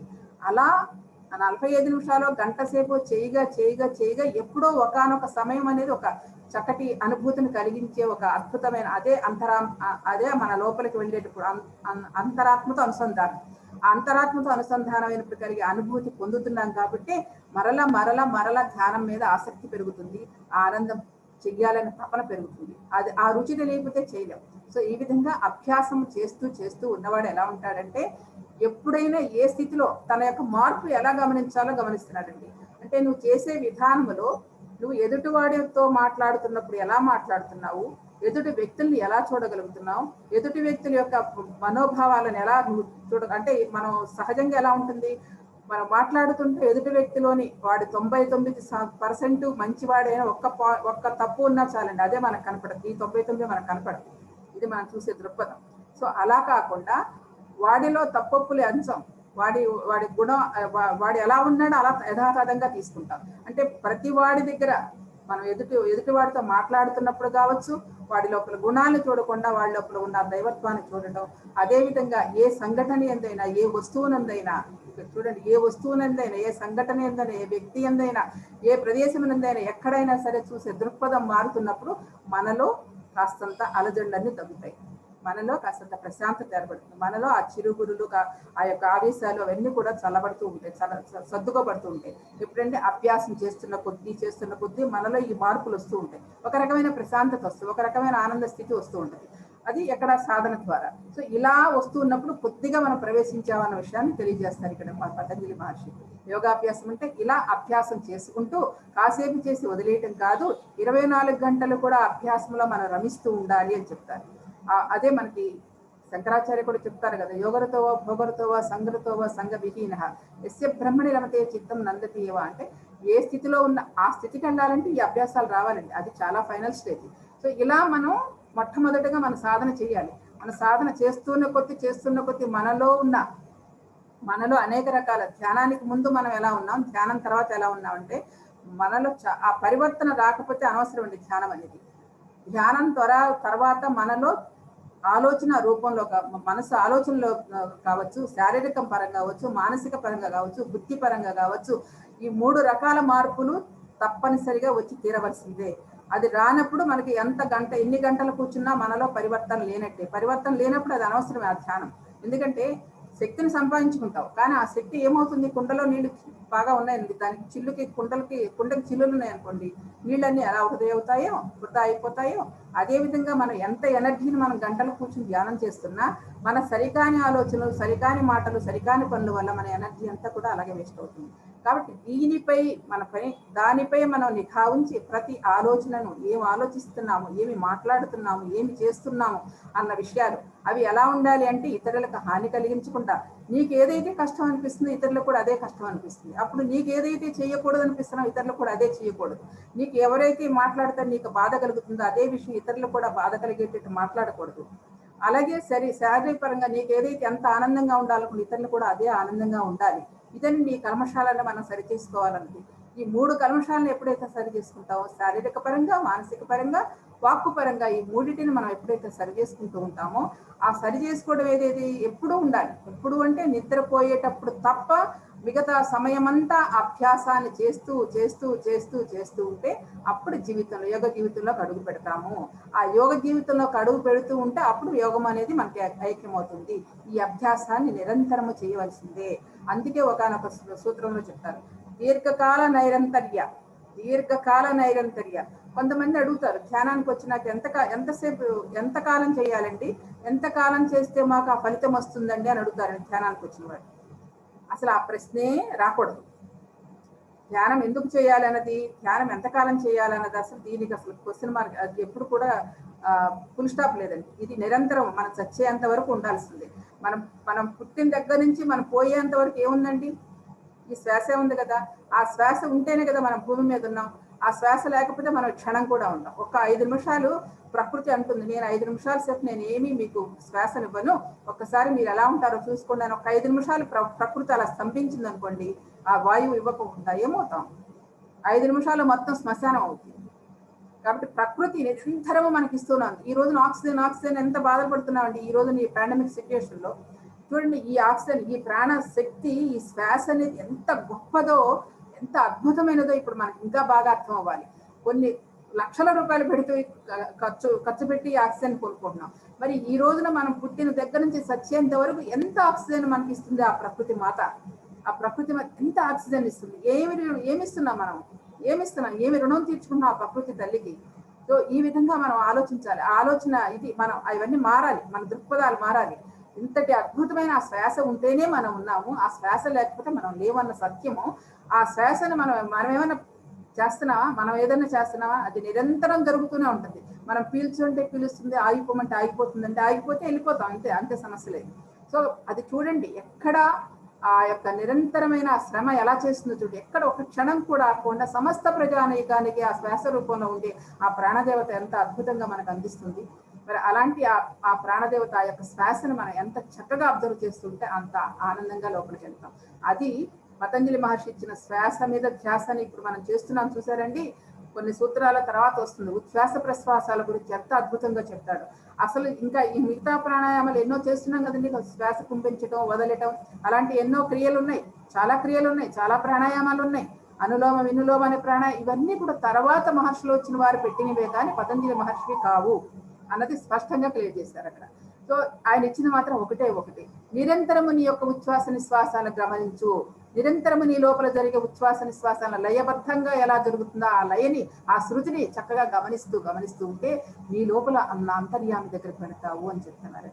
అది శ్వాస మీద ఇంకా చాలా క్లారిటీగా చెప్తారు. నేను చాలా చిన్నగా మీకు అందిస్తున్నాను. సో అలా అంత చక్కటి మన ఉచ్ఛ్వాస నిశ్వాసాలు ఎంత లయబద్ధంగా జరుగుతాయో మనం గమనిస్తూ ఉంటే చక్కగా మనకు తెలుస్తూ ఉంటుంది. అలాంటి శ్వాసను గమనిస్తున్నప్పుడు మన ఆ యొక్క అభ్యాసం చేయాలి. ఆ అభ్యాసం చేస్తూ ఉన్నప్పుడు బాగా అర్థమవుతుంది. అలాగే మరి 2వ సూత్రం ఉంది, యోగ చిత్తవృత్తి నిరోధ. అది బాగా చెప్పుకుంటాం మనం. యోగం అనగా చిత్తములోని వృత్తులను రహితం చేయటము అని చెప్పేసేస్తాం. యోగం అంటే చిత్తం అంటే ఈ మనసును శూన్యం చేయటం, వృత్తులు అంటే ఏంటి, ఆలోచనలు ఆపేయటం. ఇది మనం చెప్పేసుకున్నాం. కానీ ఇక్కడ చూడండి, యోగం అనేది విషయం వేరు. యోగం అంటే ఏంటి ఇప్పుడు మనం తెలుసుకున్నాం. యోగానికి చిత్తానికి సంబంధమే లేదు. యోగం అనేది ఆ తర్వాత వచ్చేది అనమాట. ఇది అభ్యాసం చేస్తున్నాం. చిత్త వృత్తి నిరోధ అన్నారు. చిత్తం అంటే చిత్తం ఎలాంటిది అంటే అర్థం లాంటిది. వృత్తి నిరోధ, వృత్తి అంటే ఏమిటి, ఆలోచనలు, మనం చేసే పనులు, మనం చేసే విషయాలు, మనం చేసే ఏదైతే మనం ఆలోచిస్తున్నాం వాటిని వృత్తులు అంటాం. ఆ వృత్తులను నిరోధించాలి కానీ చిత్తాన్ని కాదు అనేది ఇక్కడ బాగా ప్రయత్నిస్తారు. చిత్తం అనేది అద్దం లాంటిది. ఎలా అంటే అద్దం ముందు మేము అలంకరణ చేసుకుంటాం, మనం దువ్వుకుంటాం, పౌడర్ రాసుకుంటాం, ఇవన్నీ చేసుకుంటాం కదా, బాగున్నావా లేదా అలంకరణ చేసుకుంటాం కదా. ఇవన్నీ అర్థంగా జరుగుతున్నాయా, మనకు జరుగుతున్నాయా? మనం చేసుకుంటున్నాం. ఈ అలంకరణలు, ఈ వ్యవహారాలను మనం చేసుకున్నాం. అర్థం ఎలాంటిది? అర్థం చిత్తం లాంటిది. అంటే మన మనసు, మన చిత్తం అర్థం లాంటిది అనమాట. దానికి ఏం అంటపడదు. ఇవన్నీ చేస్తుంటే అర్థానికి ఏమైనా అంటపడిందా? లేదు కదా. ఇవన్నీ దేని చేస్తున్న ఈ అలంకరణలని మనకు మనం చేసుకుంటున్నాం. ఇవి వృత్తులు. అర్థం ఎలాంటిది, ఎలా ఉందో చిత్తం అలాంటిది. చిత్తాన్ని ఏం చేయడానికి లేదు. చిత్తం ఏం కాదు. చిత్తం ఎప్పుడు అర్థంలాగా స్వచ్ఛమైనది, శుద్ధమైనది. మనకు ఆపాదించబడే వృత్తులు ఏవైతే ఉన్నాయో, మనం ఆలోచించే విషయాలు ఏవైతే ఉన్నాయో వాటిని నిరోధించాలి. ఆ ఆలోచన నిరోధించాలని వృత్తి నిరోధ అని చెప్పారు. చిత్తం ఎప్పుడు, అందుకే తర్వాత సూత్రంలో ఏం చెప్తారంటే స్వరూపే అవస్థానం తదా దృష్ట స్వరూపే అవస్థానం. అంటే ఆ దృష్టి స్వరూపే అవస్థానం, నీ స్వరూపంలో ఉంటాం. స్వరూపం ఎలాంటిదంటే ఒక స్ఫటికం ఎలా అయితే ఉంటుందో, ఎంత చక్కగా క్రిస్టల్ క్లియర్ గా ఉంటుందో అంత చక్కగా ఉంటుంది మన స్వరూపం, మన ఆత్మ, మన యొక్క చిత్తం. అలాంటి స్వరూపము, అలాంటి క్రిస్టల్ ఎదురుగుండా ఏ రంగు కాగితాలు పెట్టినా దానిలో ప్రతిఫలిస్తూ ఆ రంగులు ఎలా ప్రతిఫలిస్తాయో అలాగా మన చిత్తములో ఈ వృత్తులన్నీ, మనం వేసుకునే ఆలోచనలన్నీ కూడా అట్లా ప్రతిబింబించబడుతున్నాయి తప్ప చిత్తానికి ఎటువంటి మలినము లేదు. చిత్తం అర్థం లాంటిది. నిరోధించవలసిందల్లా, ఇక్కడ క్లారిటీ తెచ్చుకోండి, నిరోధించవలసిందల్లా వృత్తులని అన్న విషయాన్ని పతంజలి మహర్షి చాలా క్లారిటీగా ఇచ్చారు. ఆ వృత్తులను ఎలా నిరోధించాలంటే, నిరోధ అంటే నిరోధించడం అనేది 3 రకాలుగా చెప్తారు. ఒక నది చూడండి, అలా ప్రవాహం అవుతూ ఉంటుంది కదా, దాన్ని ఎలా పడితే అలా దానికి ఒక ఒడ్డు ఉంటుంది, అటు ఒడ్డు ఇటు ఒడ్డు ఉండి దాని మధ్యలో నది వెళ్తుంది. అదొక దశ, మొదటి దశ. రెండవ దశకు వచ్చినప్పుడు ఆ నదీ ప్రవాహంలో రెండవ దశకు వచ్చినప్పటికీ దానికి ఒక ఆనకట్ట కట్టి ఆ నీళ్ళని నిల్వ చేయడం అనేది రెండవ దశ. అలాగే మూడవ దశకు వచ్చేటప్పటికి ఆ నీళ్ళని ఎటు పోకుండా స్తంభింప చేయడం అనేది మూడవ దశ. ఈ 3 దశలే నిరోధ అన్నది. ఏమిటి? మొదటి దశ ఆ నదిని నియమబద్ధంగా ప్రవాహం చెందటానికి చేసేదేమో మొదటిది, ఏదండి? అది ప్రత్యాహారం. రెండవది ఆనకట్ట కట్టి ఆ నీళ్ళని నిల్వ ఉంచి చేసే విధానము, దాన్ని ధ్యానం అన్నారు. మూడవది ఏదైతే అన్నారో స్తంభింప చేయడం, స్తంభింప చేసే విధానం నీళ్ళు ఎటు కదలకుండా ఉండేది, దాన్ని సమాధి అన్నారు. సో ఇలా నిరోధం చేయాలి. ఇది చిత్త ఉత్తి నిరోధ అన్న విషయాన్ని చాలా క్లారిటీగా, ఇంకా విపులంగా చాలా చెప్పాను. సో ఈ విధంగా మీకు చిన్నగా అందిస్తున్నాను. అది చిత్తం అంటే అర్థం లాంటిది, వృత్తులు అంటే మనం చేసుకునేవి. ఈ వృత్తులను కూడా మనకి ఎలా వెళ్తాయి అంటే, దీనికి మనకు సంబంధించిన విషయం ఏంటంటే, మన పంచేంద్రియాలు ఉంటాయి కదండి. పంచేంద్రియాలు అంటే కన్ను, ముక్కు, చెవి, ఇవే కదా పంచేంద్రియాలు. సో మన కంటి ద్వారా ఏం చూస్తున్నాం? బాహ్య విషయాలను తెలుసుకుంటున్నాం. చెవి ద్వారా బాహ్య విషయాలను వింటున్నాం. బాహ్య వాసనలు చూస్తున్నాం. బాహ్య మాటలు మాట్లాడుతున్నాం. ఈ స్పర్శ ద్వారా అనేక రకాల స్పర్శానుభూతులను పొందుతున్నాం. ఇవన్నీ ఎక్కడి నుంచి? ఈ వృత్తులే. వీటిని వృత్తులు అంటాం. అంటే పంచేంద్రియాలు బాహ్యంలోకి వెళ్ళి ఏవైతే తీసుకొస్తున్నాయో అవి తీసుకెళ్లి మన మనసుకు చేరేస్తే, మన మనసు తీసుకెళ్లి ఆ బుద్ధికి, ఆ బుద్ధికి ఇస్తుంది. ఆ బుద్ధి ఏమో ఇంకా అసలు కేంద్ర స్థానం ఉంది చూడండి ఇక్కడ. ఆ బుద్ధి తీసుకెళ్లి ఎక్కడికి వెళ్తాయంటే మన మైండ్ లో, మన మెదడులో ఉండే ఒకనొక కేంద్ర స్థానం. ఇవన్నీ అసలు ఎలా చూడగలము? వీటికి కన్నుకు చూసే శక్తి ఉందా? నోటికి మాట్లాడే శక్తి ఉందా? చెవికి వినే శక్తి ఉందా? ముక్కుకి వాసన చూసే శక్తి ఉందా? స్పర్శానికి అనుభూతి చెందే శక్తి ఉందా? ఇవన్నీ ఎక్కడి నుంచి వస్తున్నాయి? ఇవన్నీ రావాలంటే వీటి ద్వారా నువ్వు ఏదైతే స్పర్శ అనుభూతి పొందుతున్నావో, కంటి ద్వారా నువ్వు చూస్తున్నావు అంటే దాని వెనకాల ఒక పెద్ద మెకానిజం ఉంది. అది చూడడానికి నువ్వు కంటితో ద్వారా చూస్తుంది, అది నీ లోపలికి వెళ్ళి మనసుకు వెళ్ళి, మనసు వెళ్ళి మెదడుకి చెప్పి, మెదడు ద్వారా ఒక శక్తిని పంపిస్తే ఆ శక్తి ద్వారానే నువ్వు చూడగలుగుతున్నావు. ఇదంతా మనకి చాంద్రోపనిషత్తులో ఉంటుందండి. అద్భుతంగా ఉంటుంది. మన ఇంద్రియాలు ఎలా పనిచేస్తాయి, ప్రతి అవయవానికి, ప్రతి దానికి ఒక శక్తి ఉంటుంది. ఆ శక్తి లేనిదే మనకి ఏమీ కదలవు. చూడండి, మనకి ఈ శరీరం ఉంది. ఈ శరీరం చక్కగా ఉంది. ఇప్పుడు శ్వాస ఉంది కాబట్టి ఇది జీవంతో ఉంది. ఈ శ్వాస ఇప్పుడు నేను వెళ్ళిపోయింది అనుకోండి, పక్కకి నా నుంచి వెళ్ళిపోతే ఏమవుతుంది? డామును పడిపోతాను. ఇది శరీరం కనపడుతుంది, శుభ్రంగా ఉంది, అవయవాలు బాగున్నాయి, అన్ని బాగానే ఉంది. కానీ అది లేదు, ఆ శక్తి లేదు, ఆ ఎనర్జీ లేదు. లేనప్పుడు ఏదైనా ఉంది అక్కడ, శవమే పడి ఉంటుంది. కాబట్టి ఇలాంటి ఇంతటి చక్కటి దేహాన్ని, ఆ దేహం ద్వారా ఈ ఇంద్రియాలు ద్వారా మనం ఏవైతే నేర్చుకుంటున్నాం ఇవన్నీ దీని వెనకాల ఈ పెద్ద మిషన్. ఇది ఒక మిషనరీ. ఈ మిషనరీ వెనకాల ఏదైతే పనిచేస్తుందో దాని దగ్గరికి తీసుకెళ్తారండి పతంజలి మహర్షి. ఏదైతే పని చేస్తుందో, దేని ద్వారా అయితే అవన్నీ పనిచేస్తున్నాయో ఆ అంతర్యామిత్వము, ఆ ఆత్మశక్తి, ఆ చైతన్యము, ఆ మూల పదార్థము అక్కడ దాకా తీసుకెళ్ళడానికి చేసే ప్రయత్నాలే ఈ సూత్రాలన్నీ. సో ఆ విధంగా తీసుకెళ్ళడానికి చెప్తుంటారు. అంటే నీ కన్ను పని చేయాలని, నోరు పని చేయాలని, ఏ పని చేయాలని దాని వెనకాల ఇంత మెకానిజం ఉంది నీ లోపల. ఈ దేహమే దేవాలయం అన్నారు. ఈ దేవాలయంలో 3,00,00,000 దేవతలు ఉన్నారు. ఒక్కొక్క అవయవానికి ఒక్కొక్క దేవత ఉంది. దేవత అంటే మనం ఏదో ఇలా చెప్పుకోవాల్సిన పని లేదు. ఒక్కొక్క అవయవానికి ఒక మిషనరీ పనిచేయాలంటే ఒక యంత్రం కావాలి, కాబట్టి ఒక శక్తి కావాలి. ఆ శక్తిని దేవత అంటున్నాం అంతే. అదేదో ఒక రూపం దాల్చి అక్కడ కూర్చున్నారని కాదు సుమా. ఆ శక్తి పరిపరి విధాలుగా పనిచేస్తుంది. చూడండి, ఇంకా మనకు కావాలంటే ఇంకా విశేషంగా మనకి ప్రధానమంత్రి స్థాయి నుంచి అక్కడ ఢిల్లీ ఆ ప్రధాన కార్యాలయం దగ్గర నుంచి చిన్న మన పల్లెటూళ్ళలో ఉండే పంచాయతీల దాకా మనకి ఎంత విభాగాలు ఉన్నాయి.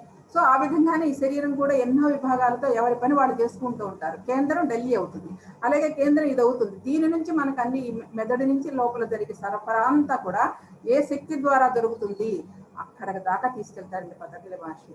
ప్రతి అవయవాన్ని, ప్రతి పని, ఏ పని చేస్తున్నా దాని వెనకాలకి ఎలా వెళ్తుంది. అదే విపర్యయ అని ఒక శ్లోకం, ఒక సూత్రంలో వస్తుంది. విపర్యయ అంటే దాన్ని విశ్లేషణ చేయాలి.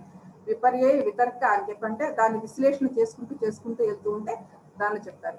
మీకు బహుశా మన పత్రికారు మైండ్ మ్యాటర్ అని చెప్పి ఒక చక్కటి పుస్తకం చెప్తున్నారు కదా. ఆ పుస్తకంలో పత్రికారికేను ఆయన ఎవరు trustee, pyramid valley trustee Chandrashekhar garu ఇద్దరు డిస్కస్ చేస్తున్నారు కర్మ గురించి. ఆ కర్మ గురించి ఆ మైండ్ మ్యాటర్ లో చక్కటి ఒక విశేషం చెప్పారు. అదే మన పతంజలి మహర్షి చెప్పింది. ఆయన ఏం చెప్పారంటే, ఒక వస్తువును చూసినప్పుడు దాని యొక్క విశేషం అంటే మనమే నన్నే ఉన్నా అనుకుంటా అంటే ఈ దేహం కనపడుతుంది. ఈ దేహం అనేది పంచభూతాలతో తయారైంది, ఇది కనపడుతుంది. ఇది రక్త మాంసాలతో కనపడుతుంది. ఈ దేహం అంటే నేను కాదు, ఇది పద్మ అనే ఆకారంతో ఉంది ఇక్కడ, కానీ ఇది కాదు, ఈ దేహం కాదు, ఇది స్థూల దేహం. దీని లోపలే ఉంది రక్త మాంసాలతో ఉందా, అదే అంటే అది కాదు. మన లోపల ఇంకేమున్నాయి, రక్తము అవన్నీ, మాంసము మజ్జ అవన్నీ ఉన్నాయి, అవే అంటే అవి కాదు. ఇంకేమున్నాయి, ఇంకా అణువులు పరమాణువులు అంటే అవి కాదు. అలా లోపలికి వెళ్ళగా వెళ్తుంది, ఒక శూన్య స్థితి వస్తుంది. ఆ శూన్యంలోనే శక్తి ఉందన్న విషయాన్ని మన వాళ్ళిద్దరు డిస్కషన్ అవుతుంది. అదే విధంగా పతంజలి చక్కగా మనకి వివరణాత్మకంగా తీసుకెళ్తారండి. ఎట్లయితే ఆయన చెప్పారు, మీరు ఆ వీడియో వినండి, పత్రిక చక్కగా చెప్పారు. అందులో ఒక చిన్న పాయింట్, అదే విషయాన్ని పతంజలి మహర్షి చెప్తారు. ఒక పండు ఉంది అనుకుంటా, మామిడి పండుని చూస్తాం.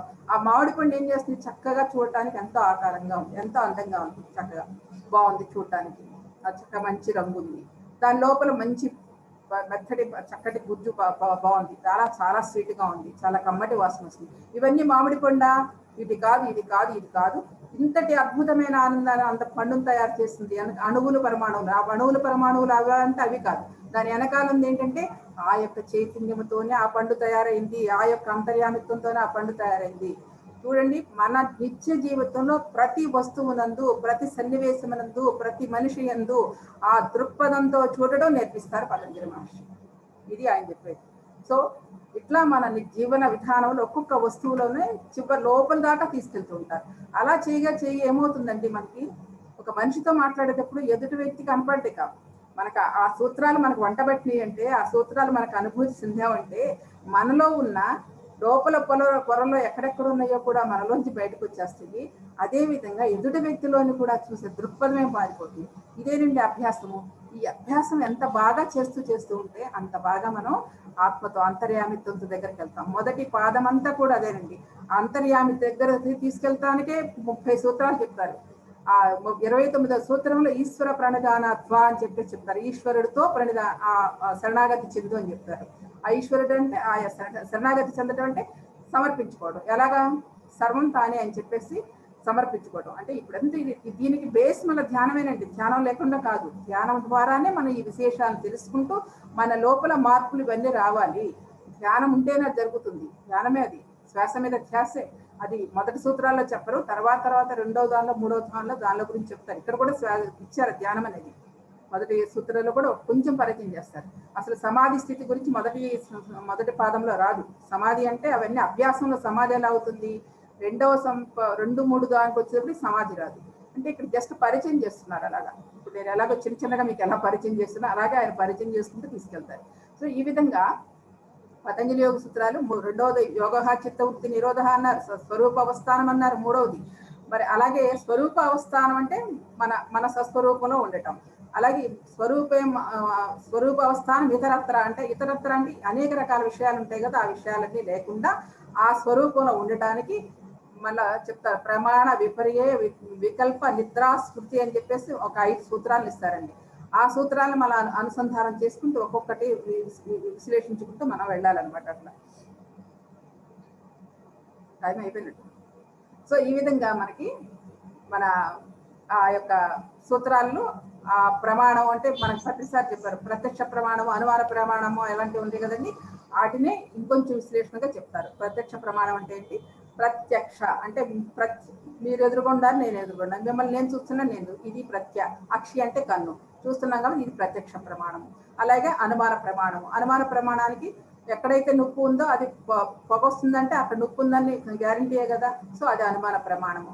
అలాగే ప్రత్యక్ష అనుమాన ఆగమ ప్రమాణం. ఆగమ అంటే అనేక మంది మహానుభావులు చెప్పిన అంటే ఒక ఆగమ శాస్త్రం అంటే ఏంటంటే మహానుభావులు ఎవరైతే చెప్తారో ఆ వాక్యాన్ని మనం నమ్మచ్చు. ఉదాహరణకి ఒక ఆయన మనకి ఒక వినోబా భావే వెళ్ళిపోయారు అనుకోండి, ఆ వెళ్ళిపోయారు అన్న మాట అదేమవుతుంది, పేపర్లో ప్రకటించారంటే అది నమ్మచ్చు కదా. అంటే మన ఆప్తులు ఎవరైతే ఉన్నారో ఆ ఆప్తులు చెప్పే వాక్యాన్ని ఆప్త వాక్యం అని, అదే ఆగమం అంటారు, అదే ఆ శబ్దవాక్యం అంటారు. సో ఆగమ ప్రమాణం అది. ప్రత్యక్ష ప్రమాణము, అనుమాన ప్రమాణము, ఆగమ ప్రమాణము, ఈ 3 ప్రమాణాలు కలిసే ఒక ప్రమాణం అన్నమాట. ప్రమాణాలు, ఈ ప్రమాణాలను భౌతిక శాస్త్రంలో భౌతిక జీవన విధానంలో చెప్పుకోవాలంటే ప్రమాణాలంటే కొలతలని మనం పెట్టుకున్న రూపీస్ అని ఇవన్నీ కూడా మనం పెట్టుకునే భౌతిక విధానంగా. ఆత్మపరంగా పెట్టుకుని వచ్చేటప్పటికి మన ఆధ్యాత్మిక పరంగా పెట్టుకోవడానికి వచ్చేటప్పటికి మన ఇంద్రియాలతో అంటే చూడండి, దేహంలో ఇంద్రియాలు ఎవరు ఇచ్చారు? ప్రకృతితో రాబడి. సో దేహంతో చేసే ప్రతి ఇంద్రియములు చేసే ప్రతి పని కూడా ఈ యొక్క ప్రమాణాలతో జరిగింది. ఇది అసలైన ప్రమాణాలు. మనకి ఈ ప్రమాణాలు కరెక్ట్. మనకి ఈ ప్రమాణాల ద్వారా మన జీవితం సాగించుకుంటాం. ఇలా ప్రత్యక్ష ప్రమాణ ఆగమ ప్రమాణాల గురించి చెప్పుకుంటూ వచ్చారు. ఇదండి కొన్ని సూత్రాలు మీకు అందించారు. ఇంకా ఉంది అభ్యాస వైరాగ్య తన్నిరోధ. అభ్యాసం అంటే ఏంటి, వైరాగ్యం అంటే ఏంటి, దాన్ని ఎలా నిరోధించాలి. అభ్యాసం అనుకున్నది ఇప్పుడు మనం చెప్తూనే ఉంది, కానీ ఇంకా లోతు తీసుకెళ్తారు అభ్యాసాన్ని.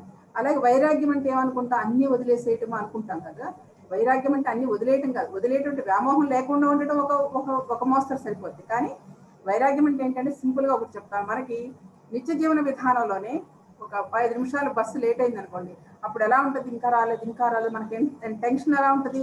ఆ టెన్షన్ లేని స్థితి ఎక్కడుందో, సరే సమయానికి వచ్చే టైంకి అది వస్తుంది, మనం అనుకుంటే వస్తుందా అని ఎవరైతే సాధారణంగా ప్రశాంతంగా ఉంటాడో అది నిజమైన వైరాగ్యం. అలాంటి వైరాగ్యాన్ని జీవితంలో తెచ్చుకోవాలని చెప్తారండి. ఇదండి, అలా అభ్యాస వైరాగ్యాల ద్వారా ఆ యోగ స్థితిలోకి వెళ్ళటమే ఈ ప్రమాణ సూత్రాన్ని చిన్న చిన్న విషయాలు మీకు అందించాను. ఇది ఈరోజు. ఓకే, నాకు ఇచ్చిన సమయం అయిపోయింది కాబట్టి ఒక్క 10 నిమిషాలు చెప్పండి. ఏమండి 10 మినిట్స్ చెప్పమంటారా?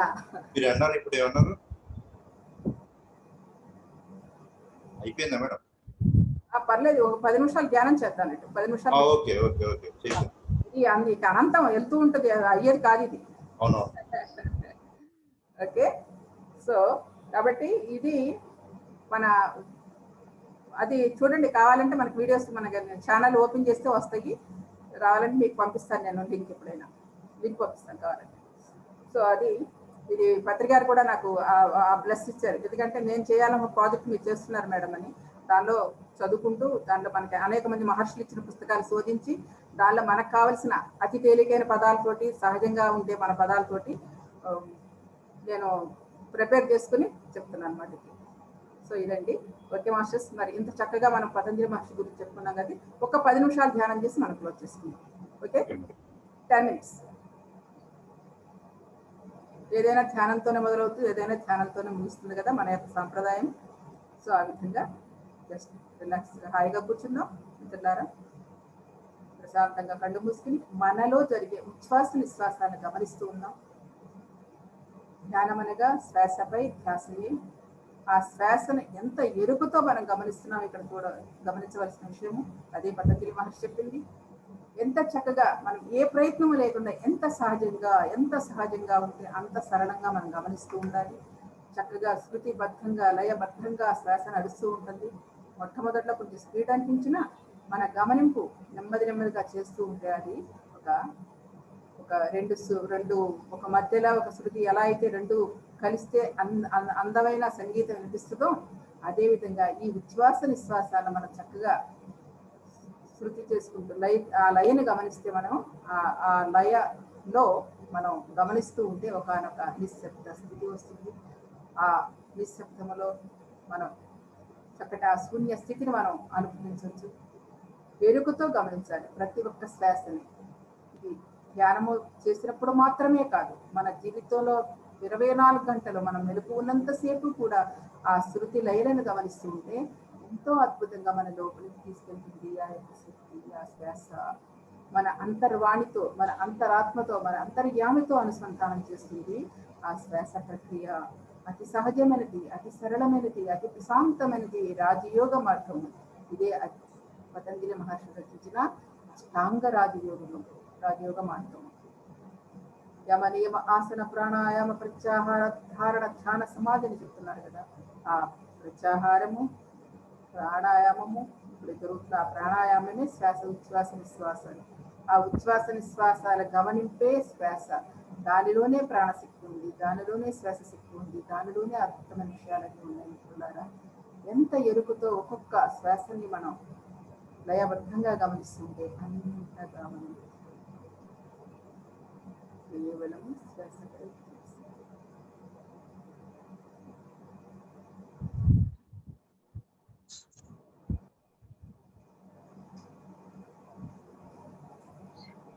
జస్ట్ 10 minutes మాత్రమే.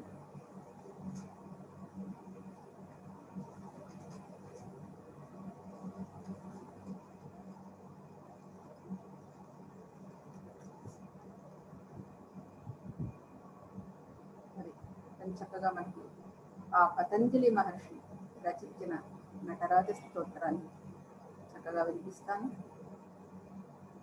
మీ యొక్క శ్వాసతో లయమవుతూ చక్కగా ఆనంద స్థితిలో మీరు ఉండండి. యోగేన చిత్తస్య దేవాన వృత్తా, యోగేన చిత్తస్య పదేన వాచాం, మలం శరీరస్య సవైత్యకేన, యోపాకరోత్తం ప్రవరం మునీనాం, పతంజలి ప్రాజ్ఞలిరానతోస్మి. సదంచిత ముదంచిత నికుంచిత పదం ఝల ఝలంచల మంజుకటకం, పతంజలి దృగంజన మనంజన మచంచల పదం జనన భంజనకరం, కదంబరుచిమంబరవసం పరమమంబుద కదంబక విడంబకగళం, చిదంబుది మణింబుద వృదంబుజర వింపర చిదంబర నటం హృది భజే, పర చిదంబర నటం హృది భజే.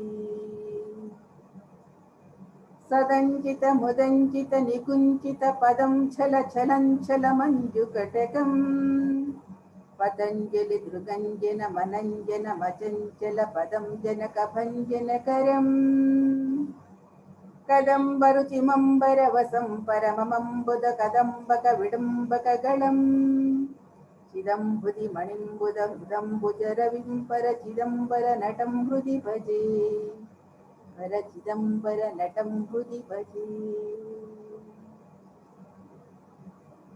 హరం త్రిపుర భంజనమనంత కృత కంకణమఖండదయమంతరహితం, విరంచి సుర సంహిత పురందర విచింతత పదం తరుణ చంద్రమకుటం, పరం పద విఖండిత యమం భసిత మండిత తనుం మదన వంచన పరం, చిరంతన మహుం ప్రణత సంచిత నిధం పర చిదంబర నటం హృది భజే, పర చిదంబర నటం హృది భజే. हरं त्रिपुरभञ्जनमनन्तकृतकङ्कणमकण्डदयमन्तरहितं विरं चिरसुरसंहितपुरन्दरविचिन्तपदं तरुणचन्द्रमकुटम् चिरन्तनममं प्रणतसञ्चितनिदं परचिदम्बरनटं हृदि भजे परचिदम्बरनटं हृदि भजे अनन्तमखिलं जगदभङ्गगुणतङ्गममतं ऋतुविधं सुरवसरित् तरङ्गनिकरं भक्तिलं पटजटं समनदं चरहरं भवहरम् शिवं दशदिगन्तरविजृम्भणकरं करळसन्मृगशिशुं पशुपतिं हरं शशिधनं जयपतकनं पतङ्गनयनं परचिदम्बरनटं हृदि भजे परचिदम्बरनटं हृदि भजे अनन्तमखिलं जगदभङ्गगुणतुङ्गममुदं धृतविदं सुरसरित् तरङ्गनिकुरं पधृतिलं पटजटं शमनदं चरहरं पवहरम् शिवं दशदिगन्तरविजृम्भणकरं करळसन्मृगशिशुं पशुपतिं हरं शशिधनं जयपतङ्गतननयनं परचिदम्बरनटं हृदि भजे परचिदम्बरनटं हृदि भजे अनन्तनवरत्नविलसत्कटकिङ्किणी छलं छल छलं छलरवम् मुकुन्दविधिहस्तगतमर्थललयध्वनिथिमिथिमितनर्तनपदम् शकुन्तरदबर्हिरद नन्दिमुखि शृङ्गिरिटि भृङ्गिगणसङ्घनिकृतं भयहरम् सनन्त सनक प्रमुखवन्दितपदं परचिदम्बरनटं हृदि भजे परचिदम्बरनटं हृदि भजे अनन्तनवरत्नविलसत्कटकिङ्किणी छलं छल छलं छलरवम् मुकुन्दविधिहस्तगतमद्धललयध्वनिथिमितनर्तनपदम् शकुन्तरदबर्हिरदनन्दिमुखि शृङ्गिरिटि भृङ्गिगणसङ्घर्निकटं पयहरम् सनन्त सनक प्रमुखवन्दितपदं परचिदम्बरनटं हृदि भजे परचिदम्बरनटं हृदि भजे परचिदम्बरनटं हृदि भजे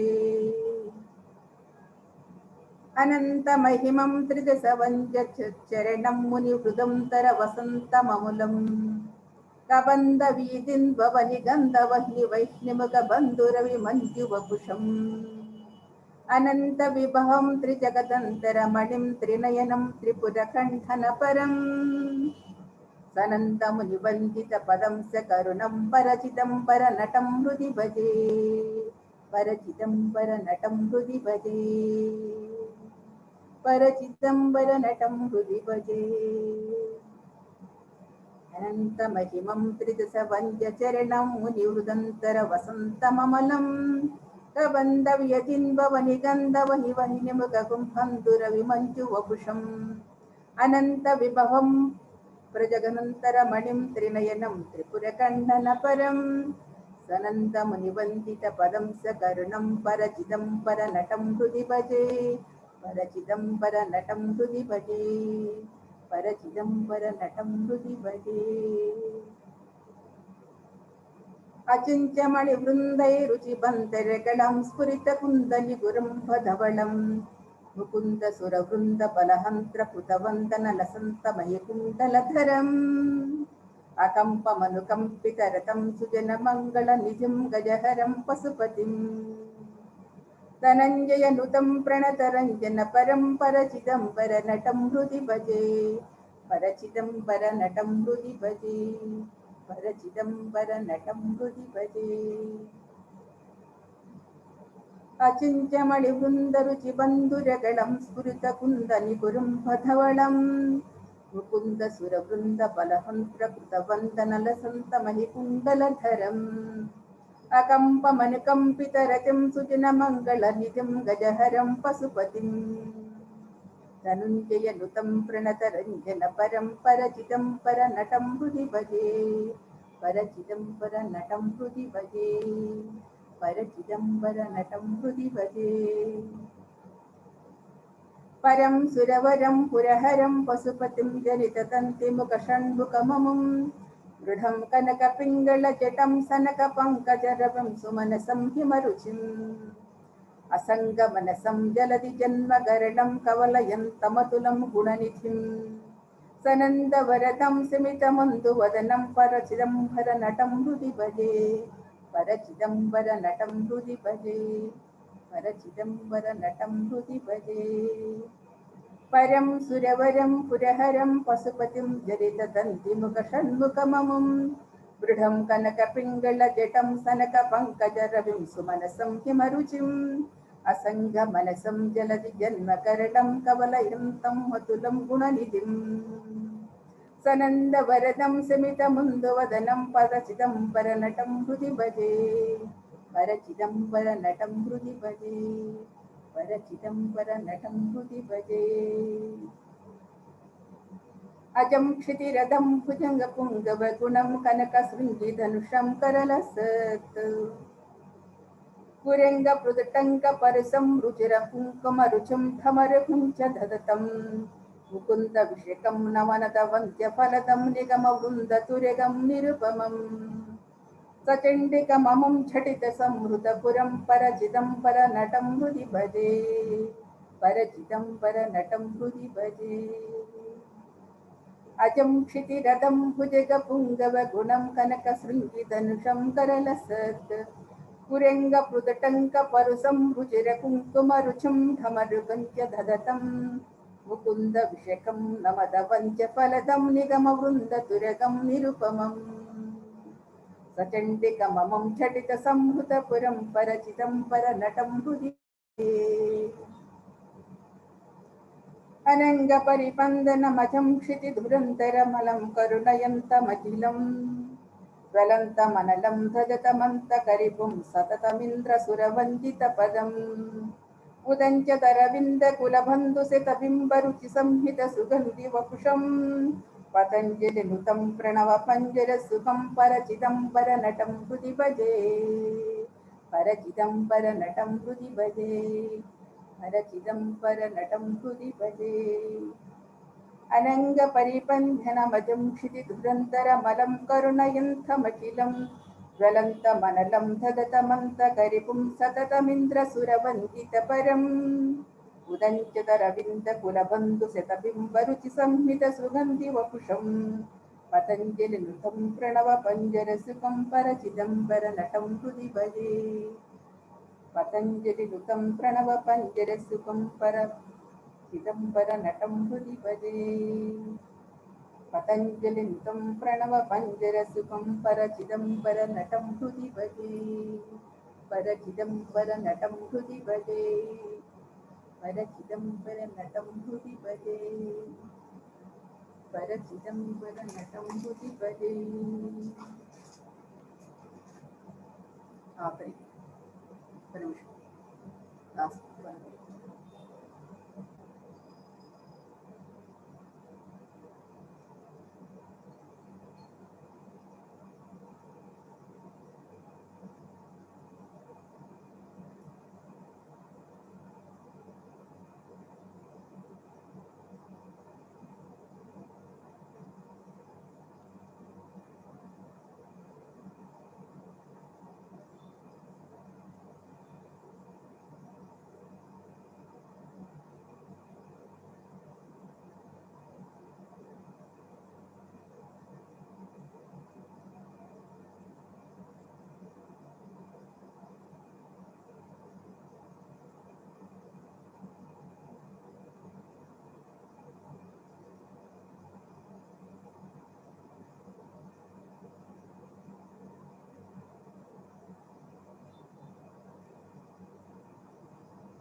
last 10 seconds 10 9 8 7 6 5 4 2 1 0 ఓకే మాస్టర్స్ మన రెండు చిత్రాలు తీసుకుని కండపై ఉంచుకుందాం చక్కటి శక్తి సంపాదించుకుంటాం ఆ చేతుల్లో. అది వృధా చేయకుండా కళ్ళపై పెట్టుకుంటే అది లోపలికి ప్రయాణం చేస్తుంది. నెమ్మదిగా ధ్యాన శక్తి బయటకు. అద్భుతమైన అవకాశం ఇచ్చిన శ్రీనివాసులు గారికి, వారి టీం అందరికీ కూడా నా ధన్యవాదాలు. అలాగే పతంజలి మహర్షికి ఆత్మ ప్రణామాలు. గురువర్యులు బ్రహ్మశ్రీ పితామహ పత్రిక వర్ణమాల పత్రిక మేడంకి ఆత్మ నమస్కారం. మరొకసారి మీ అందరికీ ధన్యవాదాలు తెలియజేసుకుంటే ఇంతటి అవకాశం ఇచ్చింది. Thank you very much. Thank you.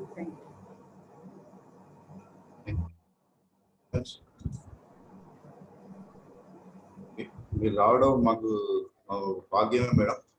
ఎందుకంటే పతంజలి మహాముని వారి గురించి మీరు చక్కగా చెప్పారు. అలాగే మీరు ఆల్రెడీ క్లాసెస్ చెప్తున్నారన్నారు. మీరు ఆ యూట్యూబ్ ఛానల్ కూడా సబ్స్క్రైబ్ చేసుకున్నాం మేడం. మేము అది ఫాలో అవుతుంది, ఎందుకంటే చాలా ముఖ్యమైన సబ్జెక్ట్ ఇది.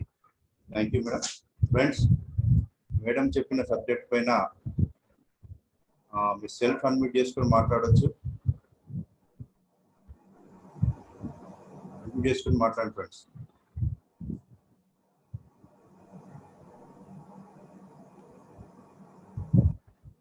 వెంకట ముత్యం గారు మాట్లాడండి సార్. అందరికీ నమస్తే. హలో, అందరికీ నమస్తే అండి. మాట్లాడండి సార్. నమస్తే మేడం. హలో, మాట్లాడండి సార్, మాట్లాడండి మేడం. క్లాస్ బాగుంది మేడం, మీరు ఈరోజు చెప్పింది. అందులో నాకు నచ్చిన టాపిక్ ఏంటంటే, మెడిటేషన్ అంటే మనం కూర్చున్న కొంచెం సేపే కాదు, 24 hours కూడా మనం కాన్షియస్గా మనకు వచ్చే ఆలోచనల్ని ఎరుకుతో అబ్జర్వ్ చేస్తూ ఉంటే మన లైఫ్ చాలా బ్లిస్ఫుల్గా ఉంటుందని చెప్పారు సార్. అది బాగుంది మేడం, అది పాటించాలి. మనం గుడికి వెళ్ళినంతసేపే దైవభక్తితో మంచి ఆలోచనలతో ఉండి తర్వాత బయటకు వచ్చి మళ్ళీ మామూలుగా ఉండడం లాగా కాకుండా ఎప్పుడు అదే ఎరుకతో మన ఆలోచన అట్లా మనం ఏం ఆలోచిస్తున్నాం, మనం ఏం నడుస్తున్నాం, మనం ఎటువైపు వెళుతున్నాం అనే కాన్షియస్ ఉంటే లైఫ్ చాలా బ్లిస్ఫుల్ గా ఉంటుందని చెప్పారు మేడం. అది చాలా బాగుంది మేడం, అది నేను నోట్ చేసుకున్నాను. మాక్సిమం ఇంకా ఎప్పుడు కూడా నేను ఆ వేలో ఆ వ్యూలో ఉండేలా మాక్సిమం నేను ట్రై చేస్తాను madam. Thank you madam. Thank you. అలాగే సోమనాథ్ గారు మీరు మాట్లాడండి సార్. మేడం, ఈ సార్ మన సీనియర్ మెడిటేటర్ సార్. పతంజలి మహాముని సమాధి దగ్గర ముందనే వీడియో ఆన్ చేసుకోండి సార్. మీ అనుభవం చెప్పండి. మీరు వెళ్ళారుగా మా పతంజలి మహాముని సమాధి దగ్గర ధ్యానం చేసుకుని వచ్చారు కదా. చెప్పండి. నమస్తే మేడం. చెప్పండి సార్. నా పేరు శివనాగరాజు. నేను గత 15 సంవత్సరాల నుంచి పిరమిడ్ టచ్ లో ఉన్నాను. అంతకుముందు క్రియ చేసేవాడిని నేను. అయితే పతంజలి మహాముని మన దివ్య సమాధి దగ్గర కూడా నేను జస్ట్ 1 month బ్యాక్ మెడిటేషన్ చేశాను. అక్కడ కొద్దిగా నాకు డైమెన్షన్ చేంజ్ అయింది. చేంజ్ అయిన తర్వాత కొద్దిగా నేను ఫీవర్ సిక్ కావడం కూడా జరిగింది. తర్వాత నాకు ఫీవర్ సిక్ అయినప్పుడు కొంతమంది మాస్టర్ తోటి నేను కలవటము, వాళ్ళు నాకు కొద్దిగా క్లాస్ చెప్పడము జరిగింది. మీ క్లాస్ లో ఇప్పుడు నాకు తెలిసింది ఏంటంటే, మీరు ఇందాక మామిడి పండును చూసినప్పుడు దాని అంతరాలంలోకి వెళ్ళిపోవాలి. ఏ మనిషిలోనైనా రక్త మాంసాలు కాదు, అణువులు కాదు, పరమాణువులు కాదు, మూల చైతన్యం వరకు వెళ్ళాలి. అక్కడ మాత్రమే మనం ఏకత్వంతో ఉంటాం. మిగతాదంతా ద్వంద్వత్వమే, మిగతాదంతా ద్వంద్వమే. ఆ ద్వంద్వంలోనే దుఃఖం ఉంటుంది. ఏకత్వంలో బ్రహ్మానందం ఉంటుంది. ఆ బ్రహ్మానందానికి మరణం లేదు. ఆ యొక్క బ్రహ్మానందానికి అంతము లేదు. ఆది అంతం లేని స్థితికి మనం వెళ్ళిపోతాం. ఇది నాకు బాగా, ఈ క్లాస్ నాకు వంట పట్టింది మేడం. దీనిలో నేను ఏకత్వాన్ని వైపు వెళ్ళడానికి మీ ద్వారా నేను కొద్దిగా మార్గదర్శకులుగా మీరు మాకు ఒక గుడ్ మాస్టర్ గా, ఒక సీనియర్ మాస్టర్ గా మీరు మాకు చాలా సహకరించారు. మీకు ఆత్మపూర్వకంగా కృతజ్ఞత చెప్పుకుంటాను మేడం నేను. Thank you madam. అద్భుతం అండి, ధన్యవాదాలు. Thank you madam. మీకు ధన్యవాదాలు మేడం, మీరు చాలా సీనియర్లు. చాలా అద్భుతం మేడం. అలాగే శ్రీనివాస్ గారికి కూడా ధన్యవాదాలు. వారు పెట్టిన ఈ క్లాసు చాలా అద్భుతము, ఎంతో షేర్ అవుతున్నది. ఇది విశ్వ మూలకమైన దాని నుంచి వచ్చిన ఒక అద్భుతమైన ఆనందంగా నేను స్వీకరిస్తున్నాను. చాలా కృతజ్ఞత madam. Thank you sir. Thank you sir. Okay sir. Anasuya madam మాట్లాడండి మేడం. ఈ రోజు ధ్యాన సెషన్కి హాజరైన పద్మా మేడం గారికి, ఇంత మహా అద్భుతమైన క్లాస్ ను మాకు అందించిన శ్రీనివాసులు సార్ గారికి, ధ్యాన మిత్రులందరికీ నమస్కారాలండి. మేడం, ఈ రోజు మీరు చెప్పిన విషయం, ఈ పతంజలి యోగా సూత్రాలు మానవుల్లో ఉన్న త్రికల్మశాలను శుద్ధి చేయడానికి, మనస వాచ కర్మణ ఇవి శుద్ధి చేయడానికి పతంజలి ఉద్భవించాడని, ఆ పతంజలి గారు రచించిన పతంజలి యోగా శాస్త్రం, ఆయుర్వేద వైద్య శాస్త్రం, వ్యాకరణ శాస్త్రాల గురించి, యోగా శాస్త్రం మనసుని ఎలా సరి చేసుకోవాలని, ఆయుర్వేద శాస్త్రం శరీరాన్ని సరి చేసుకునే శాస్త్రం అని, వ్యాకరణ శాస్త్రం వాక్కుని సరి చేసుకోవడానికి, చాలా ఎంత వాస్ట్ సబ్జెక్ట్, ఎంత బాగా చెప్పారు మేడం. ఒక్క విషయం మిమ్మల్ని అడగాలనుకుంటున్నాను మేడం. మీరు మామూలు గృహిణి అని అన్నారు, ఇదంతా కూడా ఇంత జ్ఞానం ఎలా పొందగలిగారు? పత్రిక దగ్గరకు వచ్చినాక సాధన, ధ్యానము అనేక రకాల పుస్తకాలు శోధన చేస్తా ఉంటాయి. ఇప్పుడు మీకు తెలుసు కదా, అలా ధ్యాన జగత్తులో లలితా సహస్రనామం వస్తుంది. ధ్యాన జగత్తు చూస్తారా మీరు? మాసపత్రిక లేదు మేము మీరంతా కొత్త వాళ్ళేనైతే. ఇప్పుడు కొత్తగా మేము వచ్చి 30 days 35 days ధ్యాన జగత్ మాసపత్రిక తెప్పించుకోండి. దానిలో నేను ఇంచుమించు సంవత్సరంన్నర నుంచి నేను దానిలో లలితా సహస్రనామం ఇస్తున్నా, అద్వైతాంతం. సో ఇవన్నీ మరి ఎందుకు ఎట్లా వచ్చినాయంటే పత్రి గారి యొక్క సాంగత్య ప్రభావంతో దానిలో ఇంట్రెస్ట్ కలుగుతున్నా, లోతుకెళ్తున్న కొట్టు నాకు అందబడుతున్నాయి. అది ఆ పూర్వజన్మ సంస్కారం కావచ్చు, నేను కనెక్ట్ అయి ఉండొచ్చు, అన్నీ అలాగా. అది ఎలా అంటే అంతే దైవమే. చాలా అద్భుతమైన క్లాస్ వస్తూ ఉంటాయి అలాగా, బయట మనం మాట్లాడడం నేను ఎక్కువ. చాలా గొప్ప విషయాలు తెలుసుకున్నాం మ్యామ్. కృతజ్ఞతలండి, ధన్యవాదాలు మేడం. ఓపెన్ చేయండి, పద్మాజక్క ఛానల్ యూట్యూబ్ లో సబ్స్క్రైబ్ చేసుకుంటే మనకి రోజు చేసేయన్ని కూడా వస్తాయి. రేపు కూడా పత్రి సార్ వస్తున్నారు ఈ క్లాస్ కి. మార్నింగ్ రేపు మాత్రం కొంచెం టైం మారుతుంది, 6:30 నుంచి ఉంటుంది. రేపంతా కొంచెం సెలబ్రేషన్ డే. మామూలుగా అయితే ప్రతి మంగళవారం మీకు పంపిస్తానండి, ఇప్పుడే లింక్ పంపిస్తాను. ప్రతి మంగళవారము, గురువారము, శనివారం 3 రోజులు మార్నింగ్ 5 to 6:30 మీకు అది నేను పంపిస్తాను. మీ గ్రూప్ ఫార్వర్డ్ చేయండి, పంపిస్తాను, లింక్ పంపిస్తాను. రేపు కొంచెం సెలబ్రేషన్ డే, అందుకని పత్రి సార్ వస్తున్నారు. సబ్జెక్ట్ ఉండదు. Morning 5 to 6:30. రేపు మాత్రం 6:30 నుంచి స్టార్ట్ అవుతుందండి. ఈవినింగ్ మార్నింగ్ ఎక్కువ అమెరికా వాళ్ళకే చెప్తాను, ఇక్కడ లోకల్. ఓకే, భయ్య రవీంద్ర గారు మాట్లాడండి. సార్ నమస్కారం సార్, శ్రీనివాస్ గారు. ధ్యాన మిత్రులందరికీ నమస్కారాలు. ఈరోజు మన పద్మ మేడం గారి చేత చక్కటి శ్లోకాలు మరియు చక్కటి క్లాస్ ఇప్పించారు. అయితే మొన్న నాకు డౌట్ ఉండే, మరి ధ్యానం అంటే రోజుకో గంట, ఉదయం 1 గంట, సాయంత్రం 1 గంట చేసి అందులో మనం మేడం చెప్పినట్టు అందులో మనము శ్వాస మీద ధ్యాస పెడదామన్నా కానీ ఆలోచనలు వస్తూనే ఉంటున్నాయి. అందులో మనం అనుభవించేది 1 నిమిషం 2 నిమిషాలు మాత్రమే. ఇదేనా ధ్యానం అనేది నాకు ఒక డౌట్ ఉండే సార్. అదే విధంగా ఇది చేస్తేనే ధ్యానమా అనేది ఒకటి ఉండే. మరి ఈరోజు మేడం గారు చెప్పారు చాలా చక్కగా, ధ్యానం అంటే అది నిరంతరం చేసేది, మనము మరణించేంత వరకు చేసేది, మరి మన యొక్క ఆలోచనలు, సరికాని ఆలోచనలు సరిచేసేది, కల్మషాలను సరి చేసుకుండాలి. ధ్యానం అనేది నిరంతరం చేయాలి, ఎంతకాలం చేయాలనేది ఒక క్వశ్చన్ మార్క్ ఉండే నాకు. మేడం గారు ఈరోజు చాలా చక్కగా దాని గురించి చెప్పారు. అదే విధంగా మన పతంజలి యోగ సూత్రాలలో చిత్తవృత్తి నిరోధము, చిత్తం అంటే ఏ విధంగా ఉంటుంది, అద్దంలా ఉంటుందని, మరి మనము ఆ అద్దం ముందు చేసుకునే మన యొక్క అలంకరణ అనేది మన యొక్క మనసు చేసుకుంటుందని, అదే ఉదాహరణ కానీ, నది యొక్క ఉదాహరణ కానీ, తర్వాత అంటే ఈ ఒక్క క్లాసులో మేడం గారి క్లాసు నేను యూట్యూబ్ ఛానల్ ద్వారా విందాం అనుకుంటున్నాను. ఎందుకంటే ఒకే రోజులో 1 గంటలో ఇది అర్థమయ్యేది కాదనిపించింది సార్.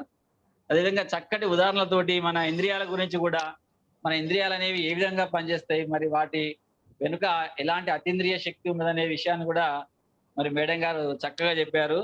దీంతో నాకు కొంచెం డౌట్ ఉండే, ఈ మేడం గారు మంచిగా చక్కగా ధ్యానం అంటే ఒక రోజు 1 గంట 2 గంటలు చేసేది కాదు, నిరంతరం చేయాలి, మరణించేంత వరకు చేయాలి.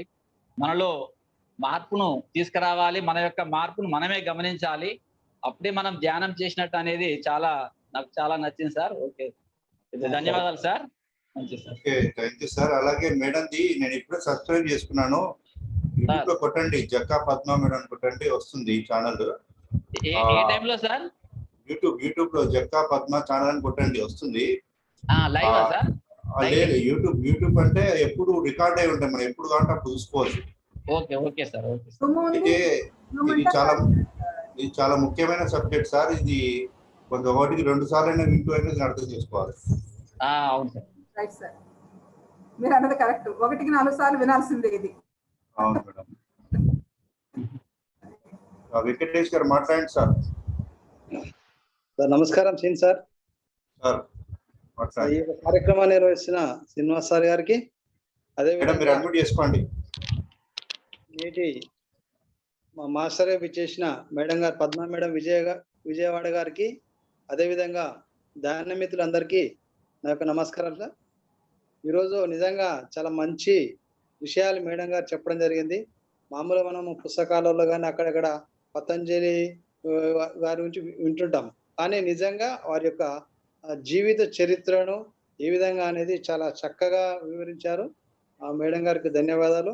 ఈ పతంజలి మహాశయుడు ఆదిశేషుని అవతారంగా చెప్పడం జరిగింది. ఆ యొక్క మాతృమూర్తి సూర్యుని ఆరాధించడంతో ఈ యొక్క తమిళనాడులో చిదంబరంలో ఈ యొక్క పతంజలి గారు జన్మించినట్లు మేడం గారు చెప్పడం జరిగింది. అదేవిధంగా ఇంకా అనేక విషయాలు చెప్తూ ఈ యొక్క త్రికల్మశాల అంటే మనస్సు, వాక్కు, కర్మ గురించి కూడా మేడం గారు చెప్పడం జరిగింది. తర్వాత ఆనంద తాండవం, ఆ యొక్క దేవాలయంలో ఆనంద తాండవంలో ఈ భృంగి, శృంగి, నంది ఈ యొక్క పతంజలి గారిని అవమానించిన విషయాలు, ఏ విధంగా అవమానించారనే విషయం కూడా చెప్పడం జరిగింది. అక్కడ శివుని గురించి 9 శ్లోకాలతో పతంజలి గారు ప్రార్థించారని కూడా మేడం, నిజంగా చాలా విషయాలు అసలు మామూలుగా పుస్తకాలు ఎప్పుడైనా మేము చదువుకుంటుంటే పతంజలి అని ఒక పేరు విన్నాము, కానీ ఈరోజు మేడం మొత్తం చరిత్ర అసలు నిజంగా మేడం గారు చెప్తుంటే అసలు ఇన్ని విషయాలు ఉన్నాయా అనేది కూడా నిజంగా చాలా ఆశ్చర్యం వేసింది. అదే దాంట్లో భాగంగానే పతంజలి మహర్షి గారు 3 శాస్త్రాలను కూడా రాయడం జరిగిందని చెప్పారు. పతంజలి యోగ సూత్రాలు, ఆయుర్వేద శాస్త్రము, అదేవిధంగా వ్యాకరణ శాస్త్రం అనే వాటిని రాసినట్టు మేడం గారు చెప్పారు. ఇవన్నీ అదేవిధంగా పతంజలి యోగ సూత్రాలు దాదాపు 195 సూత్రాలు ఉన్నాయని చెప్పారు. దాంట్లో 4 పాదాలు ఉన్నాయి. 1వ పాదం సమాధి పాదంలో 51 సూత్రాలని, సాధనా పాదంలో ఈ యొక్క అజ్ఞానం నుంచి జ్ఞానానికి పొందడం అనే దాంట్లో 45 సూత్రాలు, అదేవిధంగా విభూతి పాదంలో 55 సూత్రాలు, కైవల్య పాదంలో అంటే సంసార బంధం నుండి బయటపడడానికి 34 సూత్రాలు, దాదాపుగా 195 సూత్రాలు ఉన్నట్టు మేడం గారు చెప్పారు. అదేవిధంగా అష్టాంగ యోగ మార్గము చెప్తూ ఇంకా ఆ యొక్క సమాధి పాదంలో ఉన్న మొదటి పాదం, 2వ పాదాల వాటి గురించి చాలా మేడం గారు చక్కగా వివరించారు. యోగం అంటే కలయికని, అంటే కలయిక అనేది జీవాత్మ పరమాత్మను కలవడమే యోగం అని మేడం గారు చాలా చక్కగా వివరించారు. ఈ అభ్యాసం అనేది 1 గంట 2 గంటలు అనేది కాకుండా 24 గంటలు అభ్యాసము చేస్తున్నారని చెప్పడం జరిగింది. నిత్య జీవితంలో ఎలా ఉండాలో తెలుపుతుందని, మార్పులు రావాలని మేడం గారు చెప్పారు. అదేవిధంగా ఒక నిద్రపోయేటప్పుడు తప్ప నిరంతరము అభ్యాసం చేయాలని పద్మ మేడం గారు చెప్పడం జరిగింది. దాని మంచి ఉదాహరణ కూడా చెప్తూ నది ఒక 3 దశలను కూడా వివరించారు. నది ప్రవాహాన్ని పారుతూ ఉంటది, అది మొదటి దశ. అదేవిధంగా దానికి ఆనకట్ట కట్టి ఆ ప్రవాహాన్ని అడ్డువేయడము, తర్వాత ఆ ఆగిన నీటిని ఎక్కడ కదలకుండా చేయడం అనేది మేడం చాలా చక్కటి ఉదాహరణలతోటి మానవ జీవితంలో ఉన్న ఏ విధంగా మానవ జీవితం నడుస్తుంది, ఎలాంటి మనము తెలుసుకోవాలనే విషయాల మీద మేడం గారు అసలు నా ఈ రోజు క్లాస్ విన్నప్పుడు ఈ 1 గంట అనేది సరిపోదు అనేది నాకు క్లారిటీ వచ్చింది. ఎందుకంటే ఎన్నో విషయాలు మేడం చెప్తుంటే అసలు మేము రాయలేకపోతున్నాం. అంటే అన్ని విషయాలు నిజంగా అసలు ఎంత స్పీడ్ గా రాద్దామన్నా కూడా ఇట్లా మేడం గారు ఇట్లా టక్కటక్ అంటే చాలా విషయాలు అందించాలనే ఆతృత అనేది మేడం మాస్టర్ పద్మ మేడం గారు నాకు అర్థమైంది. ఇన్ని చక్కటి విషయాలు నిజంగా ఈరోజు పతంజలి మహర్షి గురించి ఇలాంటి చక్కటి విషయాలు మాకు తెలియజేసినందుకు పద్మ మేడం గారికి ఒక ఒకసారి ధన్యవాదాలు తెలియజేస్తున్నాను. నమస్కారాలు మేడం గారు. ఈ యొక్క అవకాశం ఇచ్చిన శ్రీనివాస్ సార్ కూడా thank you. Sir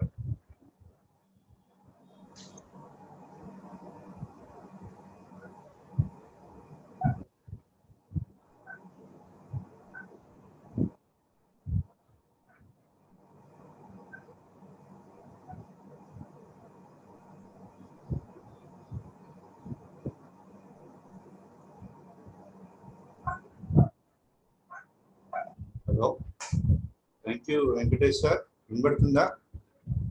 thank you sir. Network thank you sir, మీరు అన్ని పాయింట్లు చాలా చక్కగా పూర్తి చేశారు. Thank you sir. అలాగే మేడం చెప్పిందండి, నేను ఒక పాయింట్ నేను 24 గంటలు ధ్యాన స్థితిలో ఉండాలి. అంటే ధ్యానం అంటే అభ్యాసం చేసే కొద్దీ మనలో దృక్పథాలు మారుతూ ఉంటాయనే విషయం చెప్పారు మేడం. ధ్యాన స్థితి అంటే మనము ఆత్మ, అలాగే ఎదుటివారు కూడా ఆత్మే, అందరూ భగవత్ స్వరూపులే అనే భావనతో ఉంటూ ఎవరితో వ్యవహరించినా చూసే చూపు కానీ మాట్లాడే మాట కానీ అదే స్థితిలో ఉండడమే, ఒక భగవంతుని చూసినట్టుగా వ్యవహరించడమే, సరైన దృక్పథంలో ఉండడమే ధ్యాన స్థితి. మనకి ఏదైతే దుఃఖం కలుగుతుందో అదే ఇతరులకు కూడా ఆ భావాన్ని కలిగిస్తే దుఃఖం కలుగుతుందని, అటువంటి దుఃఖం కలిగే పరిస్థితులు మనము ఇతరులకు కల్పించకుండా ఉండడం, మనకి ఏదైతే ఆనందం కలిగిస్తుందో అలాంటి పరిస్థితులు ఇతరులకు అందించడమే ఈ నిరంతర యోగాభ్యాసంలో భాగంగా నేను గుర్తించాను మేడం. మీరు చెప్పిన నా 5 పేజీలు రాసుకున్నాను నేను. Thank you madam. సార్ చెప్పాడు, మళ్ళీ అన్ని గుర్తు చేయడానికి ఇది ఒకటి చెప్తాను. ఎందుకంటే నిరంతర యోగాభ్యాసమే చాలా ముఖ్యమైనది. 10 గంటలు 12 గంటలు ధ్యానం చేసినా కానీ ఆ శక్తిని సరైన విధంగా వినియోగించకుండా మన మాటలో చూపులో సరిగా వ్యవహరించకపోతే ఆ అభ్యాసం వృధా అవుతుంది. అలాగే మేడం చెప్పింది ఫ్రెండ్స్, ఒక్కసారి మరోసారి అండి, 24 గంటలు యోగాభ్యాసం అంటే 24 గంటలు ధ్యానం చేయమని కాదు. మనం మీరు కరెక్ట్ అర్థం చేసుకోండి. మీరు చేసిన ధ్యానం పొందిన శక్తిని వినియోగించేటప్పుడు సర్వము పరబ్రహ్మ స్వరూపం అన్నట్టుగా వ్యవహరించడం, అంతేనా మేడం? అంతే కదండి, నిరంతరం అలా చేస్తూ ఉంటే ఆ అభ్యాసమే మనం అక్కడ తీసుకెళ్తున్నాం, అంతర్యామితో అభ్యాసం చేస్తుంటే అక్కడ. ఓకే ఫ్రెండ్స్, ఇక్కడ మాట్లాడుకున్న వాళ్ళు అడ్మిట్ చేసుకొని మాట్లాడచ్చు.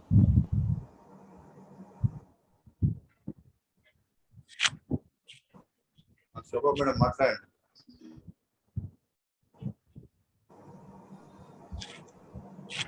నమస్తే మేడం.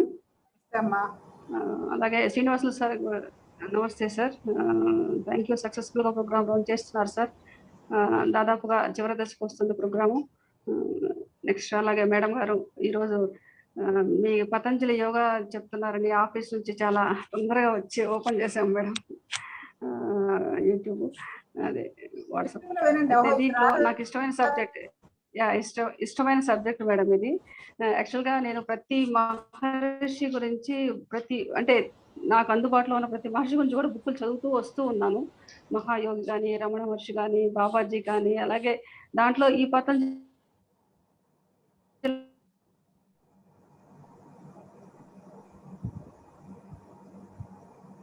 వాయిస్ బ్రేక్ అండి.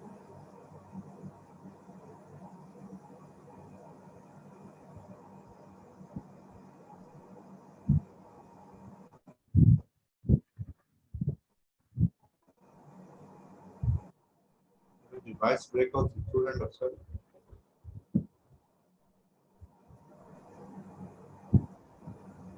ఓకే ఫ్రెండ్స్, ఇంకెవరైనా మాట్లాడుతున్న వాళ్ళు అన్ని చేసుకుని మాట్లాడవచ్చు.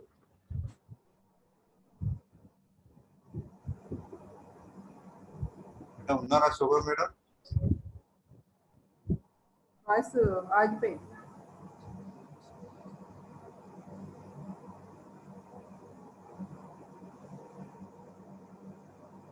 మేడం ఎన్ని సెషన్స్ ఉన్నాయి మేడం యూట్యూబ్ లో పతంజలి మహాముని వారి? ఏమండి? పతంజలి మహాముని పైన ఎన్ని 17 సెషన్స్ అయినాయి. 20 సూత్రాలు అయిన పాదంలో. మొత్తం ఎన్ని మేడం? ఇది ఎన్ని రోజులు? ఎన్ని రోజులు అంటే ఏమో చెప్పుకుంటూ వెళ్తా, ఎన్ని రోజులు అవుతుందో నాకు తెలియదు. వాళ్ళు రెడీగా ఉన్నారు, నేను రెడీగా ఉన్నాను, అలా సాగుతూ ఉంటది ఎన్ని రోజులు అన్నది. నేను కూడా జాయిన్ అవుతాను, నాకు సబ్జెక్ట్ కావాలి ఎప్పటి నుంచి. తప్పకుండా. మీరు అది మార్నింగ్ టైం అయితే మనకి ఫ్రీగా ఉంటుంది. నెట్వర్క్ చాలా ప్రాబ్లం ఉంది సార్ నాది. అయితే వీడియో ఆఫ్ చేసి మాట్లాడండి మేడం, శోభా మేడం. అందరికి ఉందా లేదా నాదేనా అర్థం కావట్లేదు. ఇది నెట్వర్క్ లో ఉంది, వీడియో ఆఫ్ చేస్తే ఆడియో మంచిగా వస్తుంది. వీడియో ఆఫ్ చేయండి.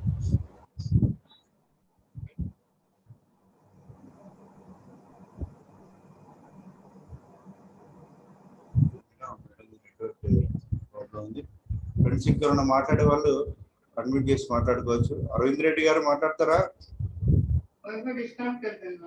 మేడం మాట్లాడండి. మీరు వీడియో ఆఫ్ చేయండి శోభా మేడం, అప్పుడు ఆడియో క్లారిటీ వస్తుంది.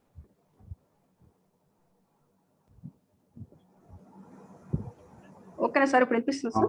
ఇప్పుడు మాట్లాడండి. చాలా అంటే నెట్వర్క్ ఎందుకో కనెక్ట్ కాలేదు సార్, చాలా డిస్టర్బెన్స్ వచ్చింది మేడం మాట్లాడుతున్నప్పుడు కూడా నాకు సరిగా క్యాచ్ చేయలేకపోయాను. ఓకే, ఎనీవే వెంకటేష్ మాస్టర్ గారు మళ్ళీ మొత్తం ఒకసారి సమప్ చేశారు, బాగా అనిపించింది సార్ నాకు. వెంకటేష్ గారికి ధన్యవాదాలు.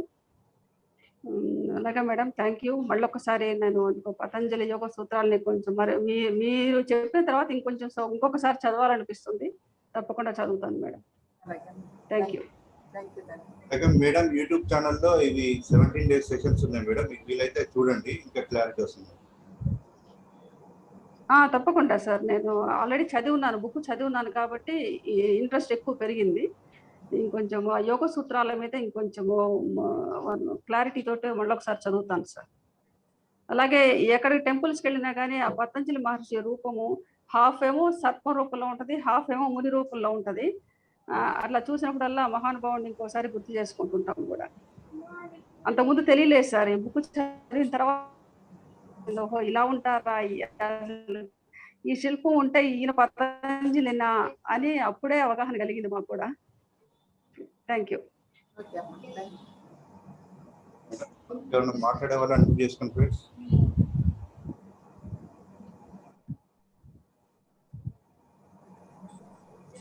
జ్ఞానంలో నేను పాడింది అదే, ఆయన రాసింది శరణ శృంగరహిత నట స్తోత్రం. ధ్యానంలో పాడని చూసారా? ఎలా అర్థమే, బాగుందా? ధ్యానం బాగా కుదిరిందా? చాలా బాగుంది, మంచి ఎనర్జీ వస్తుంది దానికి. ఓకే, ఎవరు అనుమతి చేసుకుంటారు. థ్యాంక్ యూ మేడం, మీరు ఇంత అమూల్యమైన సమయాన్ని పతంజలి మహాముని వారిని తెలుసుకున్న భాగ్యం కలిగింది మీ ద్వారా. Thank you very much madam. అలాగే ఫ్రెండ్స్, రేపు బ్రహ్మర్షి తటవర్తి వీరరాఘవరావు గారి క్లాస్ ఉంది. అలాగే సమయానికి అదొక క్లోజింగ్ మేడం, అది 38, 39, 40 days ఇంకా దగ్గరకు వచ్చేసిన 2 days ఇంకా. ఓకే సార్, థ్యాంక్ యూ అందరికి. బాయ్ అందరికి, థ్యాంక్ యూ వెరీ మచ్. అలాగే థ్యాంక్ యూ. అలాగే ఒకసారి గురువు గారిని ధన్యవాదాలు చేసుకుని బ్రహ్మర్షి వారికి క్లోజ్ చేసుకున్నాం ఫ్రెండ్స్. Thank you.